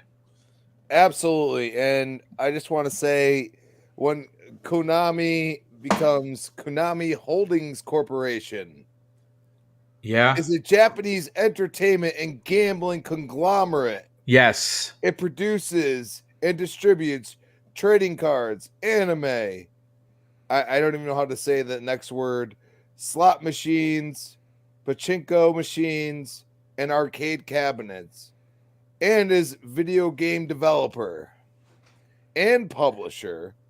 Konami has casinos around the world and operates health and physical fitness clubs across Japan.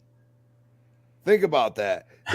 We've already heard many times that they are very into purchasing, just anything they possibly can. But the problem is that they've made money off these IPs for years, and now they're not making it anymore. So then you go and look at Metal Gear.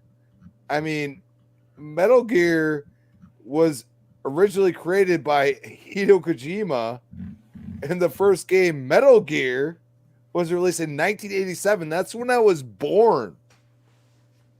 Okay? That's when I was born. I am 33 years old, people. Think about that. So, for him not to be involved in any Metal Gear as of 2018, which is the last one that was released, that's pretty crazy. Like it was like 2 to 3 years before that he left. He was done. Okay? On top of that, you have an organizational restructure effective February 1st, 2021. We are dissolving production divisions to respond to the rapid market surrounds us. That's it. That's all they got. Yeah, no, I mean, again, they're gonna release these IPs to whoever's going to make them. And the one thing that Sony has over Xbox is Sony has helped develop some of these games over the years, because Sony's been in the business not long after Sega died. Okay? Sega died in the Saturn age, and that's when PlayStation 1 came out. That's when it died. Don't forget the Dreamcast, my brother. Yeah, the Dreamcast was a great console. The problem is it had no games. It had none. No, compared to the giganticness that came out with PlayStation 2. It was impossible to compete with. And they shadow dropped everybody and said, "Oh, GameStop, everybody else, oh, here's the console," all of a sudden. And they're like, "What?" I I would just push back a little bit, and this is not the reminisce on Dreamcast days. I'm sorry, but I think that the problem with Dreamcast wasn't lack of games; it was Sega's horrible mismanagement and their. It started with the Saturn. I was a day one. Was trash. Like no, but it started with Saturn. You went from CD, which ported all of these great Genesis games and made them look better. And then you had a game like Virtual Fighter, which made it even better because it was a 3D environment. And then you go and you say, okay, here's the Saturn and here's 0 games. Keep in mind, I lived literally down the street from a Blockbuster. I could walk 5 minutes and I can go and sit at Blockbuster all day. And I watch PlayStation just grow and grow and grow. And I watched Sega just stay the same. And I'm like, well, what's going on here? I love Sega. I loved them. But what are you doing? And I feel like Konami is just like sitting there like, well, our games are getting the reception. We need to make money. So why not just, we're going to go into something else. And that's what I feel like they're doing right now. I mean, as of February 1st. Yeah, they are doing the restructuring. It is. They are done with divisions of their gaming development. I'm sorry. Yeah, well, done. You know what? I'm glad you brought that up, Crispy. That's actually a fantastic point because that does lead to them wanting to getting out of the gaming business. They are doing the restructuring. And they might not sell the IPs. They might make licenses and everything else off the IPs. They're down for that, but I don't think they're going to be developing games anytime soon. I'm just saying. I'm. You know what? We're definitely better for that. Let's get Mav. Did I get your opinion on this yet? Yeah, I did. Yeah, okay. Let me get a middle-aged gamer guy. Yes, Mag. Listen, obviously, I didn't have it in the show notes. I had forgot that they were doing the restructuring, and they are doing that. Obviously, as of February 1st, they were. It appears they're getting out of the gaming business. Now, I don't know if they're selling off their IPs or just simply licensing them out. But in your opinion, being an old school cat like me, does Castlevania and more so Metal Gear have a place in gaming? Can they be as relevant as they were back in the days on the PlayStation 1? Because if you think about it, the two particular games that jump off of the plate, for me anyway, is PlayStation 1, Castlevania Symphony of the Night. I beat it in Japanese, beat it in America, when it came out in America. And of course, same thing for the original Metal Gear Solid.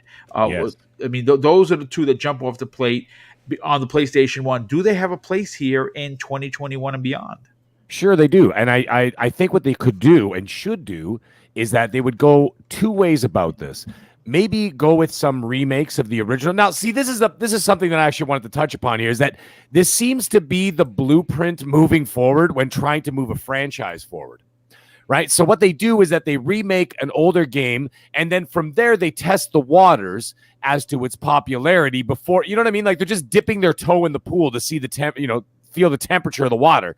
And then they gauge from there whether they're going to invest in actually moving the franchise forward. And I think that that's a really wise, smart move to do, a way to go about it. So what they could do, and I love the idea of Blue Point working on one of these. I mean, they're just incredible. Everything that they've done so far has been nothing short of magnificent. Now let's break down the 2 games here. I can't remember who said it, and I'm sorry, guys, whoever said it, but it was really good point, is that the problem with Metal Gear is that it's got Kojima's blueprint. His DNA is in every single pixel of that series, and it just screams his personality. So I don't know how you'll be able to recapture that quirkiness or the strangeness and the uniqueness of those games. I'm not a monster Kojima fan as a person. I think he's a bit of a wacko. That's just me. But hey, he's an artist, right? I mean, artists are very flamboyant and that kind of thing. So he's got wild ideas, wild ambitions. Now, so what I think they should do with the Metal Gear is instead of try to reimagine the situation, I would put a very, very faithful Resident Evil 2 style remake of Metal Gear Solid. I think that would be just fine, because then you're not messing with the DNA, I'm saying it again, of the game. You're not messing with its structure. You're not messing with anything. You're just going to improve upon it. And then, of course, I would imagine you're going to improve the game loop. Now, Castlevania, on the other hand, you could go two ways about it. I believe it was actually Fun Speculation who said it. Why not release a couple of different kinds? Like, for example, for us old school cats, why not go the platform style, and release it on Game Pass, just like they did with what was it, Streets of Rage there? Yes, right on Game Pass. Streets of Rage 4 came out. So you do a game of that style budget, make it good, okay? Make it really, really good. Especially because it's got the name Castlevania around it. Now, Castlevania does not only have just a video game aura around it. If you look on Netflix, Castlevania has that anime series, which is fantastic if you haven't seen it. And I don't like anime. It's just not my jam all the time, especially like the really wacky ones. But I got to tell you something. I love that Castlevania anime. I think it's great. So that it's got a huge following too, right? So, maybe go that Symphony of the Night route with a smaller sort of Game Pass kind of feel to it. Then you go the Lords of Shadow route. Let's say, gauge the popularity of that platformer style, but then go into that Lords of Shadow, which I adored both of them. I thought they were great. The second one, not so much. The first one was incredible. Do one like that. Okay. Big budget. And of course, I know it sounds like the Sony trope, right? Third person over the shoulder, action adventure, adult themed video game, that kind of thing. But you know what? It works. And if it's really good and the story's good and it's engrossing and it's engaging, maybe get those Netflix guys on board and maybe get some story ideas, something, right? And they could do something like that. I think it would be nothing short of magnificent. But the thing is, does it have a place in this world? Yes, it does, in two different ways. One, you're going to appease the fans of old, but at the same time, what you could do is that reimagine the situation and push the franchise forward, because a lot of the people who would be playing these games, besides us old buggers, okay, is those kids who don't know what Castlevania is and they don't know what Metal Gear Solid is. This goes back to even what we talked about in the first subject, the first topic of this evening. A lot of these games, these kids don't even know about. Silent Hill, 20 years ago. Some of the kids that work for me are 17. They have no idea about that. It's 3 years before they were born, right? So they need to, learn new experiences and see the new experiences in these new games. That's what I see. So you could do it in so many different ways, but whoever's doing it and however they're doing it, just to wrap this all up, I'm super excited to see what they're going to do with it. I just want quality. That's all I'm asking for. Are we still there? Yeah, I think Boom's on mute. Oh. I see the mute icon on. I must have scared him. I'm sorry. Boom. Oh. Did we lose Boom? Mr. Boomstick, what are Okay, you? so I'll just talk for him. Fantastic points, Meg. Fantastic points. Hey, Meg, I think what you Yeah, you said know what? was- I hit mute on two different locations. One on the pewter and one on my mic. Not good. Not good for the He's the got a host of the rig show. now. He doesn't know what to do with That's it. why I never mute myself, because I always forget to unmute. Dude, it's craziest thing. I'm trying to read Stupid Chats. I'm trying to get put the new gameplay going. There's a lot. There's a lot to. I production thought my stuff. whole spiel was on mute.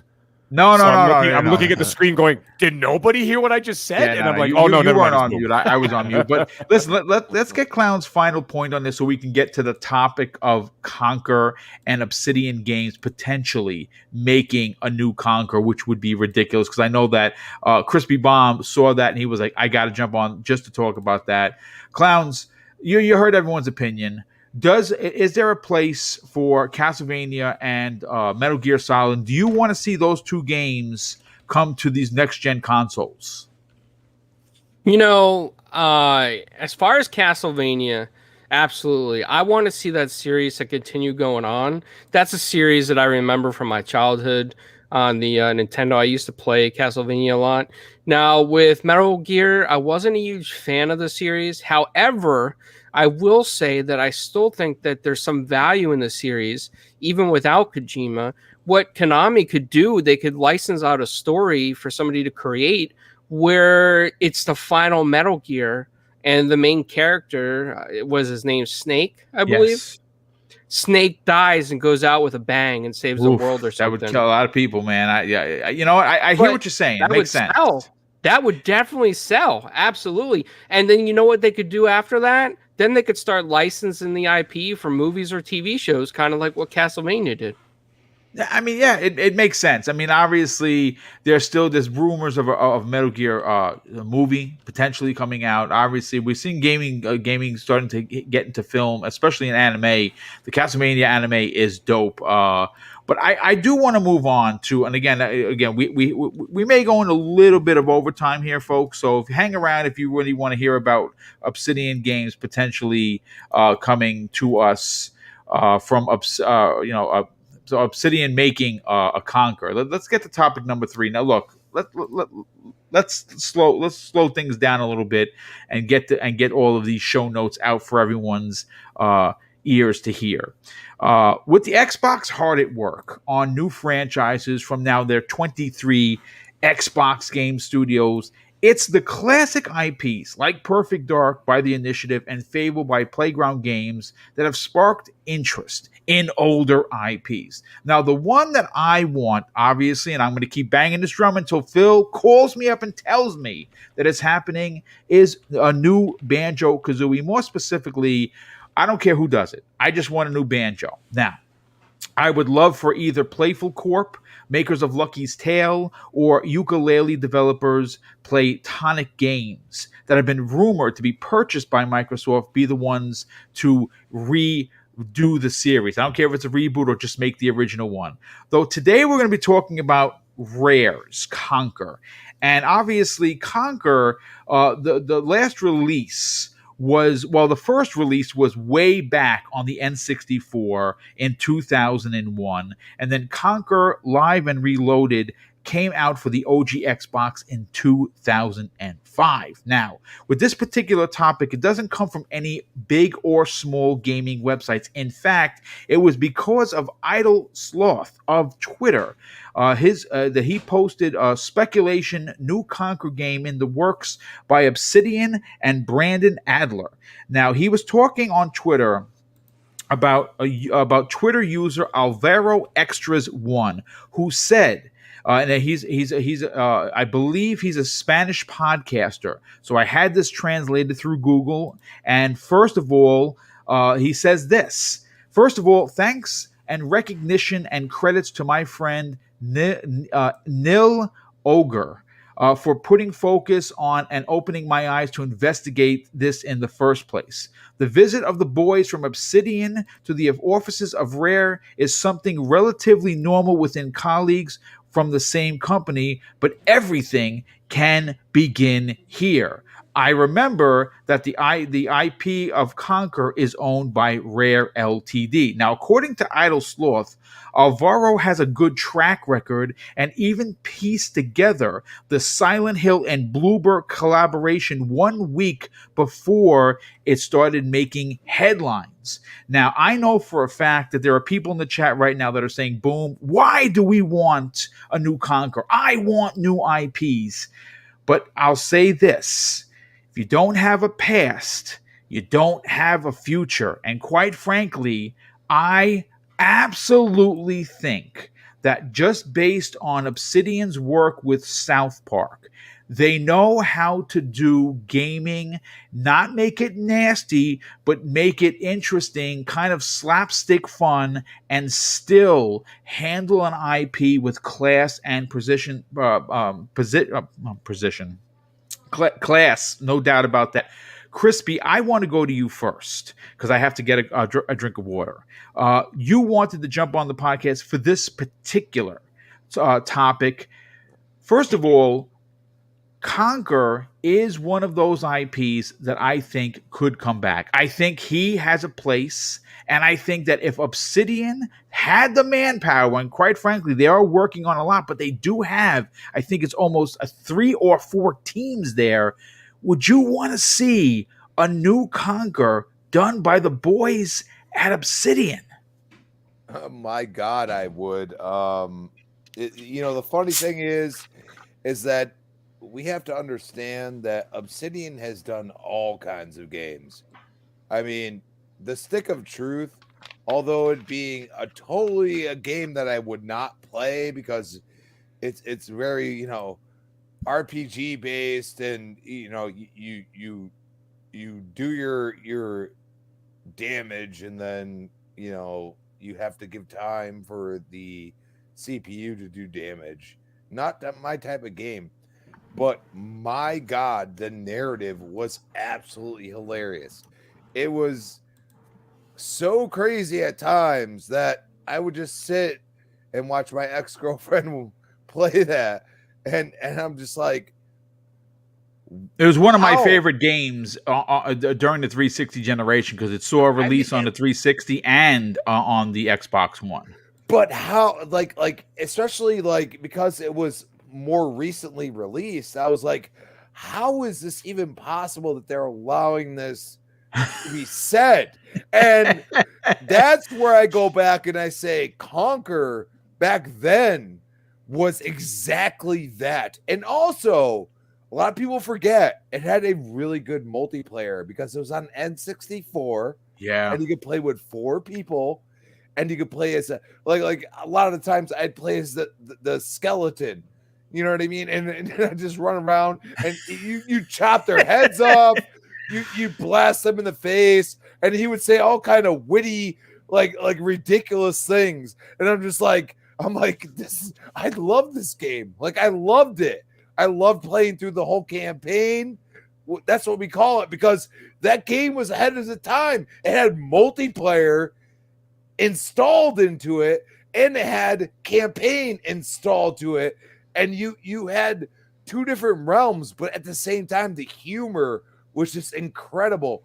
And I feel like, although Obsidian, I mean, how far can you be stretched as a developer? That's a great at this question, point? dude. I don't know. I mean, if you're making New Vegas 2, which New Vegas, that's what I loved about it. It still had that dark humor that, you know, some of us older guys, I mean, if you're 30 plus, you know what I'm talking about. You've had that dark humor throughout your lives. Even in GoldenEye, you had dark humor in there that if you didn't pick up on it, you didn't understand what I'm talking about. But if you did, you get it. And, you know, Rare has always had that dark humor, but it's almost Disney-esque. It's like, oh, Disney can throw you know, this great, like, you know, young child movie out there, and then all of a sudden adults will be like, yeah, well, you didn't catch that, young one. You know what I mean? You didn't catch that. And that's what I feel like Obsidian does with a lot of their games.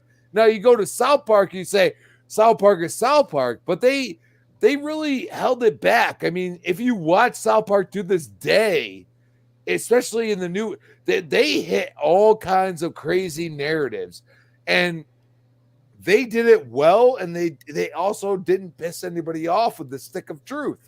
So you go and take a Conker, and I'm like, man, who better than Obsidian to do it? But at the same time, I'm like, how many games y'all working on? You know what I mean? And I'm like, what do we have in store? I mean, how many people are actually in that development studio at this point? We don't even know. They haven't announced stuff in a while. They haven't been asking for nobody. I truly believe at this point, Obsidian's at the point where people just congregate and just be like, I want to be a part of this. And if they have as many devs, I think over 1,000. I think they're up there with the Coalition and 343 at this point. I really do, because their clout. They've been hiring a lot at Obsidian, and for I think for good reason, because they do have a lot of games in development. I think Obsidian is basically Microsoft's Insomniac. Right? I would definitely agree with that 100%. I think that they could definitely be comparable to one another for sure. And if Avowed is what we all think it's going to be, and that's it. Stratosphere. They're up there with the Coalition and 343 at that point. I'm talking about as, like, you know, big wigs in Microsoft Studios, Microsoft Games or Xbox Game Studios. Sorry, I just had to put that in there because I agree with Crispy. It's like how I said this in the DM before. Like, how many teams do they have, right? I think that they have 4. I think they have 4 teams. But and they're just spitting out like whatever they do is. Have they released a bad game? No, they have not. I mean, Grounded is still being played. You know what I mean? Like a lot of people, And it doesn't have to be like for everyone, but it's still high quality.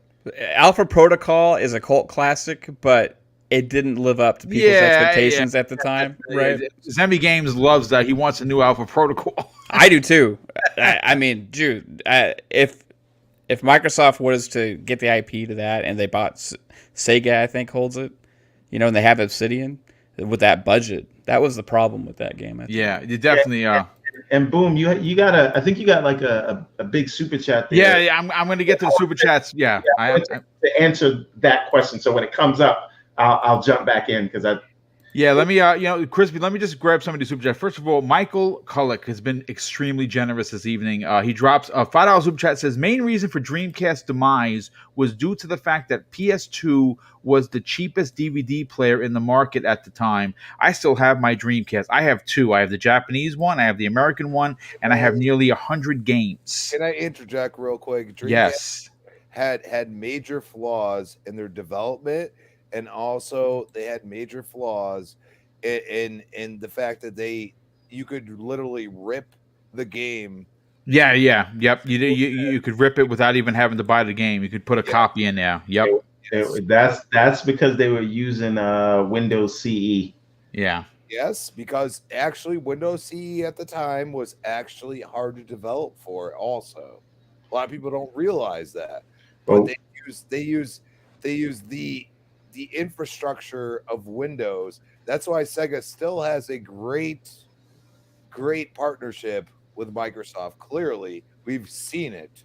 So, it's just like Bethesda. Like, dude, like I'm waiting for them to buy Sega. That's the way I feel, because they're not going to let those IPs die. No, they won't. We definitely got to bring that up in another show where we can spend an hour talking about that, because we're not going to have this Dreamcast slander, Crispy. Real quick, do that tonight. Yeah, I had the Saturn, and I already knew it was going to die. So I already knew Sega, and it did. So Dreamcast was one of my favorite consoles. My favorite console of all time. Yeah, definitely. Michael Cullen drops another $5 super chat and says, main reason for... Oh, no. Wait a second. Was that it? Yeah. He actually... he put the super chat in there twice. Well, thanks so much, Michael. And I think you got another one, a big one. Yeah, he has another one. Yep. Yeah, let me see if I could find it. Okay, here it is right here. He drops a $20 super chat. He said Obsidian would be an interesting choice, much like Playground with Fable. However, I question the demand for Conker compared to Banjo. Makes me wonder why Microsoft would prioritize Conker over the Bear and Bird. Still down though. You know what's funny? That's the one I wanted to go ahead, but that's the one I wanted to. No, I don't know. I mean, I think that listen. I think they know how important Banjo-Kazooie is. I think that there's a reason why Banjo-Kazooie showed up in a Smash Brothers Ultimate. I think that there's a reason why. I again, this is just my opinion. I think that a Banjo-Kazooie could potentially land not only on the Xbox, but I can actually see that landing on the Nintendo product as well. It's coming to the Switch, and published by Microsoft, or even published by Nintendo for that version. I think that's coming. I think that we're going to get an announcement this year. But I like the idea of bringing back Conker. He is an edgy character. Platformers are something that are coming back in a big way. Psychonauts 2 is going to be out this year. Hopefully, I think in May, we're going to see that release.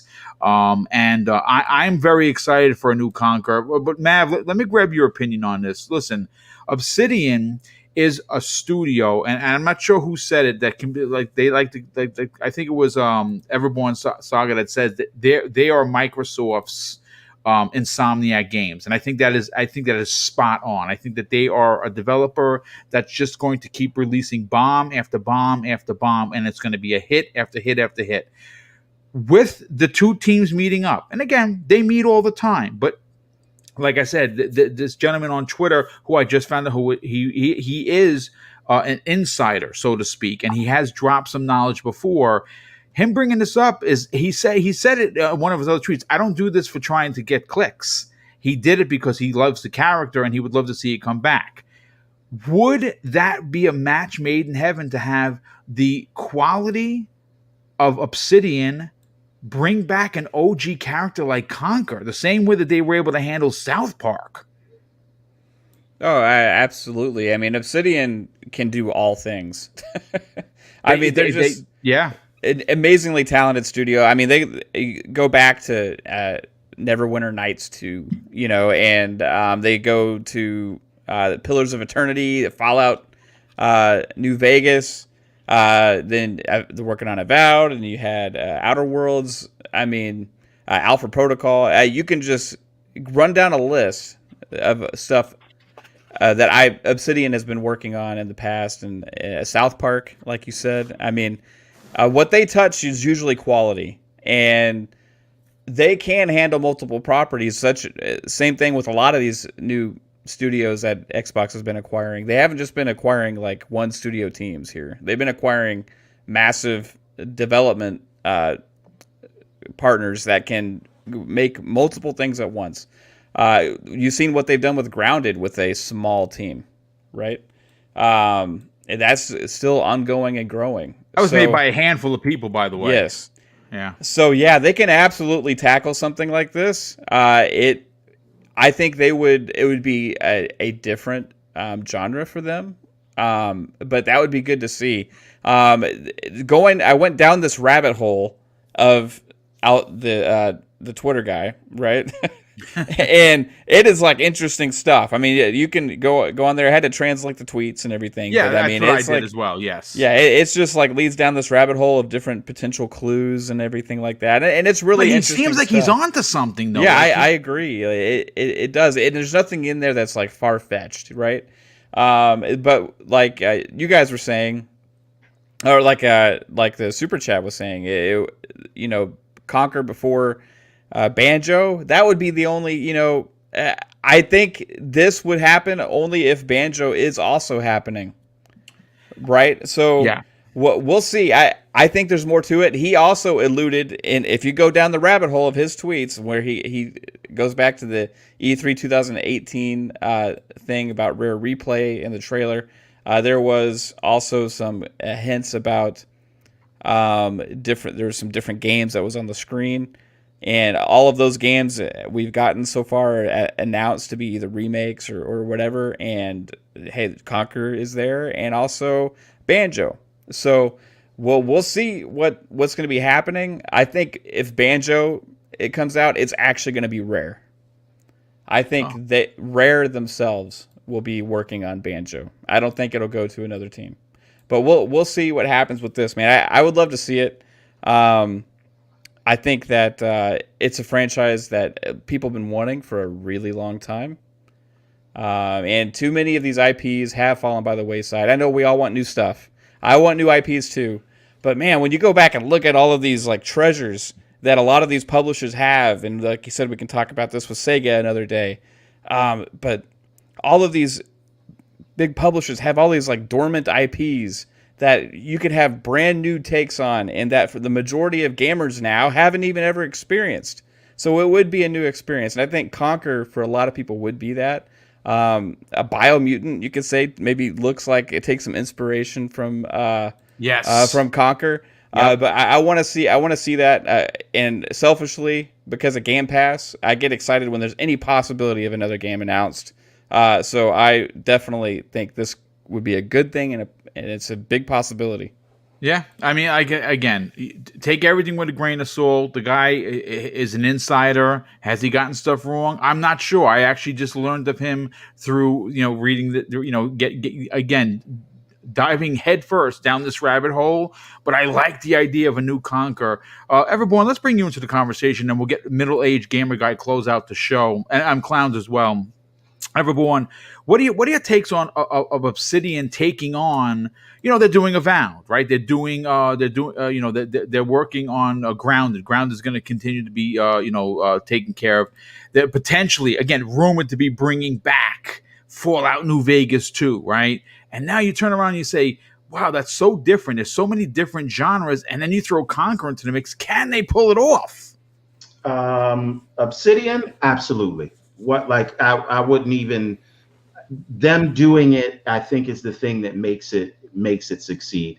And to the question from Mike from the super chat, I think it doesn't have to be an either or. It could definitely be a both and, right? I think that you could be working on sort of a Conker's kind of game that's a little more edgy, more of the sort of teen or adult style, and then you could have Banjo be, you know, the one that's even more kid friendly, right? So I think you can do both. I think they are doing both, and if it is Obsidian doing it, I'm here for it, because I think we're going to get something that is very special coming out of Obsidian. I think it's going to be something that we didn't expect. I think that they could bring back that character in that game in a way that, like, even if you look at like some of the humor in Outer Worlds, right?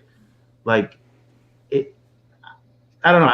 I have a lot of faith in them bringing out Conker. And what I do want to see, though, and because I always come back to the, you know, what if they do buy Sega, right? Who would you guys have do a Sonic game? Like, what if I'd like to see Rare take on a Sonic game personally. That's just me. I don't disagree. But yeah, I mean, long story short, I think if this is happening and Obsidian is doing it, like, hold on to your butts. It's going to be something good. Yeah, no, absolutely. Mag, let's bring you into the conversation. And before we bring you into the conversation, Michael Kullick, my God, your generosity is just not to be believed. He drops another $5 of Jen says, not sure if it would be smart for MS to let Banjo be released on the Switch. Would bring up the whole argument of Xbox first parties IPs being multi-plat. Yeah, for that particular one, I would be willing to budge, because obviously, you know, Banjo found life on Nintendo. Banjo-Kazooie is currently on a Nintendo console in, of course, Switch. So I'd be willing to bend the knee for that. Releasing ports on Switch doesn't count. I guess. Switch, that's the same thing as releasing it on the PC. In my head, that's the connection I make. I mean, and you know something, you're onto something with that. But Mag, let's get your opinion on this. Obsidian is a studio that seems that they could do no wrong. Now, obviously, if you take on too much, there is potential for failure. There's no doubt about it. You cut yourself too thin, then you're going to obviously run into problems. But with this Spanish YouTuber and personality on Twitter who has known to drop some hot information off the presses before, and of course Mav brought it up. If you read a lot of where he was going with this, it's not like, you know, what if. It seems like he knows what he's talking about. It's just too precise, the information. Would you personally would love to see an Obsidian made Conker game? Yes, and let me tell you something, my personal feelings about Obsidian. Obsidian and Ninja Theory, in my opinion, but this is before Bethesda, but I would think that Obsidian and Ninja Theory were tied for first place as the best acquisitions they've made to date. Like I said, we'll see what Bethesda does as they go down the road. But, I mean, Obsidian, as you guys have all said, I mean, I don't have to keep repeating it, they basically do no wrong. And I think that they would be great to do this. Now, however, you got to be a little bit careful here. They got to dance a fine line. I think Crispy was talking about this a little bit earlier. You got to dance the Disney line.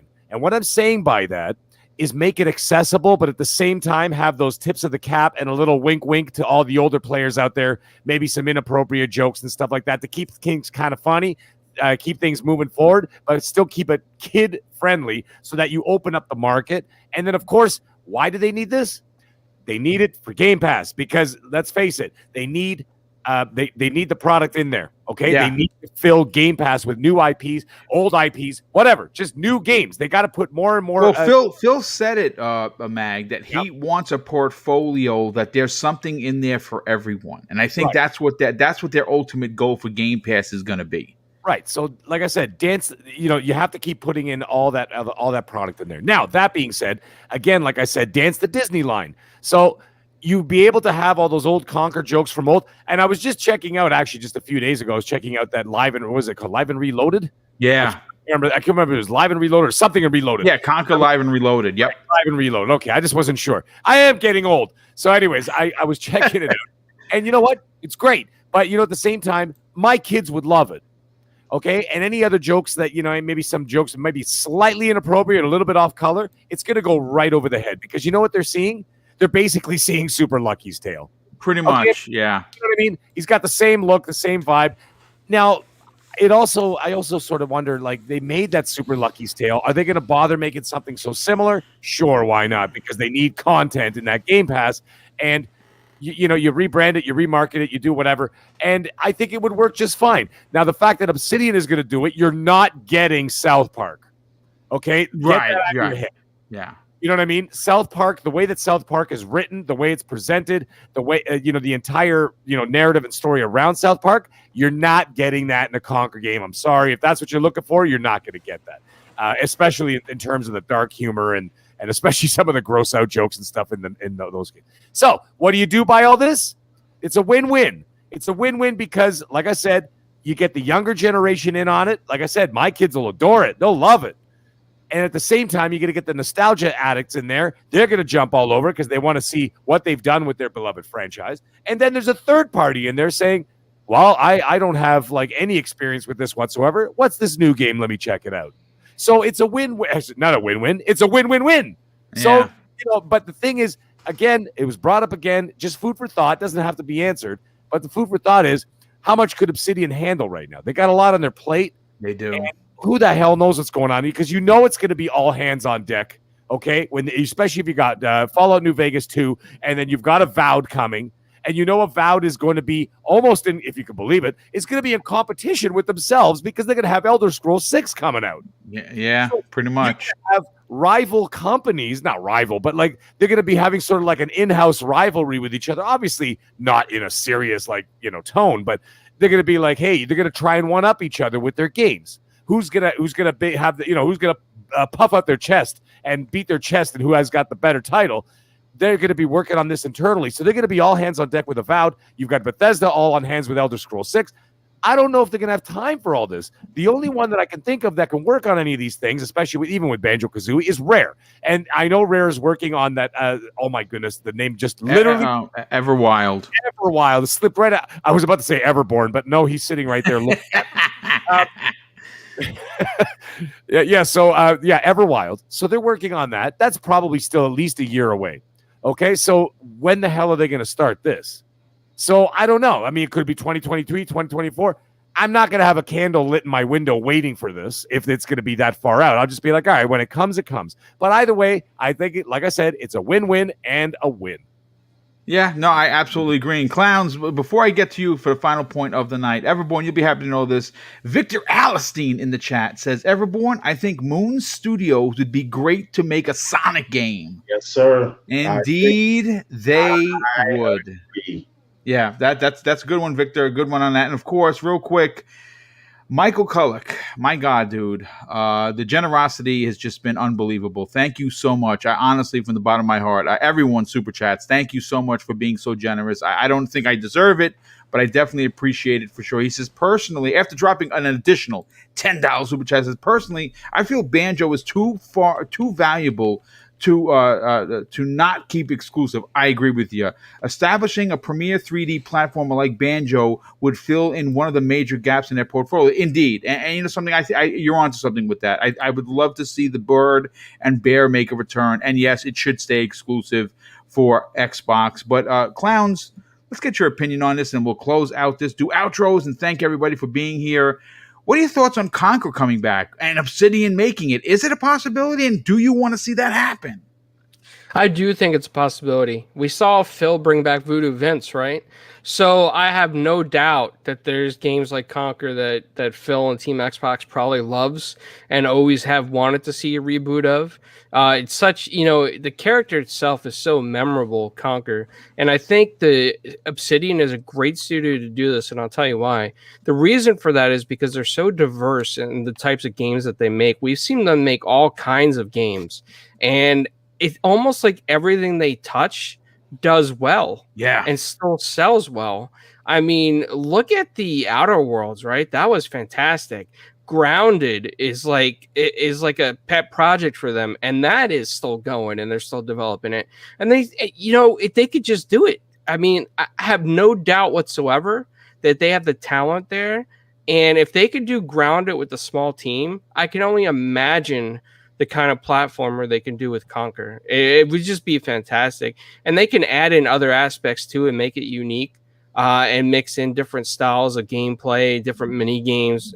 You know what, Boom? If they did this, it would be perfect for Game Pass, and it'd be another reason why we should all subscribe to that excellent service, and you'd be able to play that anywhere in the cloud.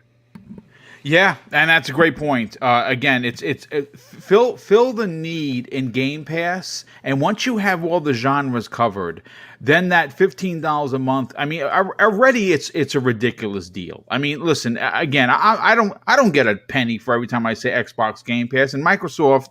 They know who Double Barrel Gaming is, and of course they have been. I've been working with them. I obviously had Larry Herb on, and hopefully I can get him back for this E3 as well.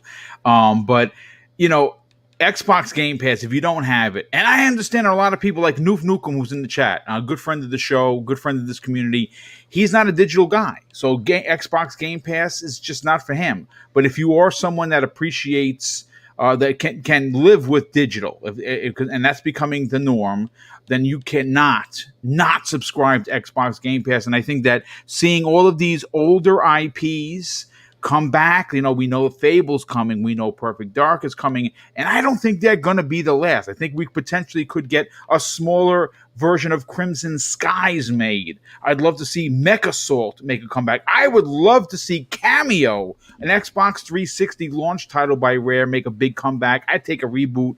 That game was absolutely incredible, but this show was absolutely incredible. And first of all, I want to thank the near 350 people we had here. Thank you so much for coming and hanging out with us and spending over 2 hours on your Monday evening to start your week. Of course, I have to say, once again, a big thank you to the very generous super chats that came in. Honestly, there are no words I have for it. Obviously, my Mrs. Boomstick and myself, we do pour a lot of that monies back into the channel by doing giveaways. We gave over $3,000 worth of prizes, including a PS5 and an Xbox Series X last year, and we're going to at least match that in 2021. And of course, we do that through the very, very nice and generous donations through Super Chat, through channel membership, through Patreon. So, of course, I want to thank you so much for that. Let's get to the outros, and we'll start with our guests, and we'll start with Mav. Mav, thanks so much for jumping in. Love the energy you bring to the show. Love what you do on your channel. Please tell everyone about your incredible Xbox podcast. More importantly, the new show you launched that is on Sundays now, and where could people reach out to you and strike up a conversation on social media? It's been awesome being here again, Boom. Thank you so much for thinking of me when you thought of somebody to fill the spot. I super appreciate that, man. So, guys, you can find me on Twitter at Fun Speculation. Also, YouTube, Fun Speculation. We just hit 400 subs yesterday. Nice, I started the channel back in like July, so it's been absolute blast doing this. So appreciate all the support.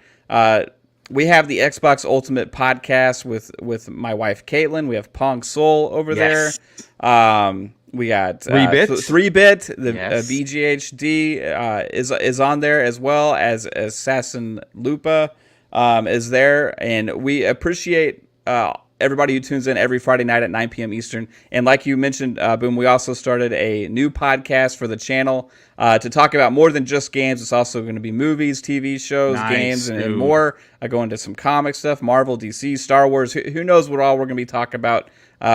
Yesterday, we talked about WandaVision. We talked about Mortal Kombat movie trailer and lots of fun stuff. So that's Fun dope, Pop podcast. That's Sunday at 3 p.m. Eastern, where we have Psychonauts and 3-bit as well, who's awesome for the show because he has a lot of He has a lot of insight behind the scenes Yes. information. Yes, he 100%. certainly does. So it's been a blast doing that over on our channel, and I hope to see some of you guys there. Yeah, well, thanks so much for being here, brother. Super appreciate it, and love to see the work that you're doing on your channel. And if I can help promote it, I'm going to do it my damnedest to do it. I love what you guys, and definitely got to get Assassin Lupa. I have heard her on many podcasts. Obviously she follows me. I follow her. I got to get her on the show for sure, but she does a great job on your channel as well. Crispy Bomb, do me a favor, brother. Tell everyone about the next podcast. What other shows you're guesting on? Because I think you're guesting on one this week. And where could people reach out and strike up a conversation on social media? Let me clear my throat. Yeah, no, it's gonna be a great week because Crispy's all over the place as usual. And yes, we got Retro Renegades tomorrow night, 7 p.m. right before the biggest Xbox podcast you could possibly have. But hey, come check us out. We just talk about whatever the hell we want to. That's what we do. I've never heard of that dealer guy before. Who is this RDX podcast? And then we got the next podcast, Thursday, 8 p.m. Yes, we will be probably bullshitting. Now we got K Mega with a freaking soundboard making all kinds of noises, like, freaking Sonic getting his coins and all that shit. Like, I don't know what he's doing with that, but and then we got Friday morning, 10 a.m. breakfast with Boom, and yes, I will be there. Hopefully not hungover, but you never know. and then at 9 p.m.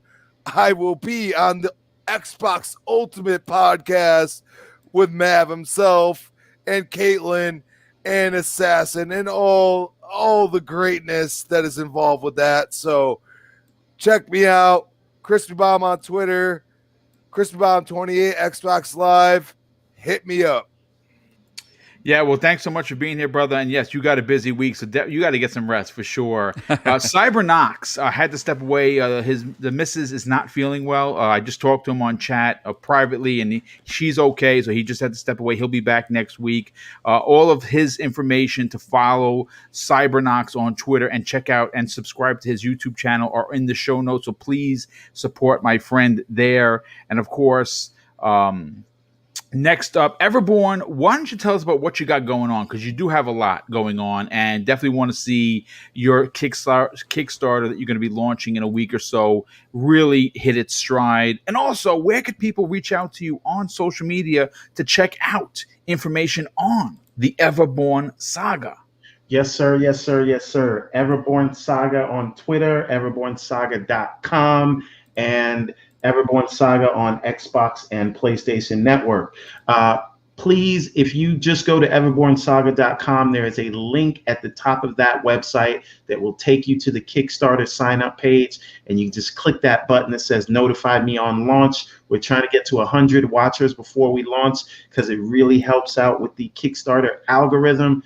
Just check it out, and if you want, share it.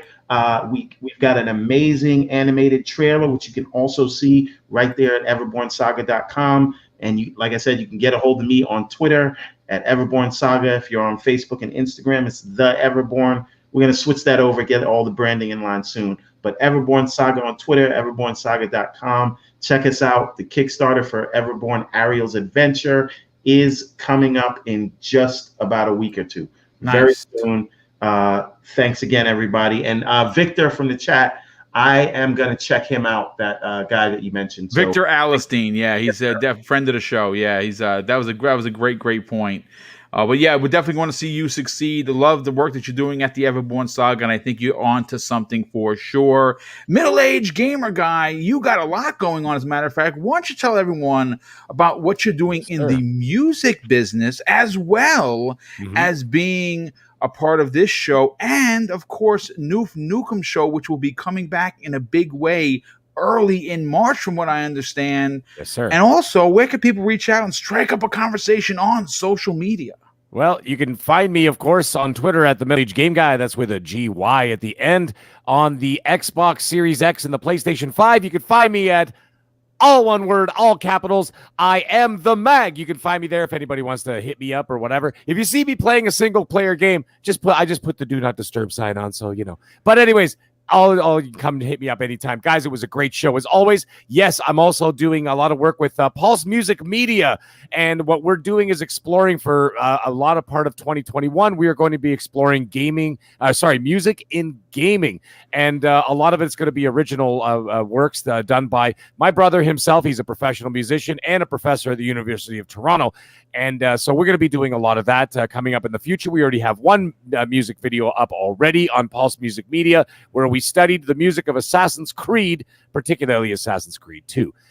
Anyways, yes, you can find me also here Mondays, 8 p.m. Eastern Standard Time with, of course, Mr. Boomstick XL and friends. And March 2nd, yes, Gaming After Dark with Noof Nukem and Titan Drago will be making its triumphant return. We are going to be bigger. We are going to be badder. We are going to be ruder. We're going to be even louder than we've ever been before. So you better be ready, folks. And I just want to throw one more thing out there. By the way, Fun Speculation, Crispy Bomb, it was an absolute pleasure to be on the show with you guys today. And, of course, the rest of the panel, the chat, you guys are so awesome and supportive.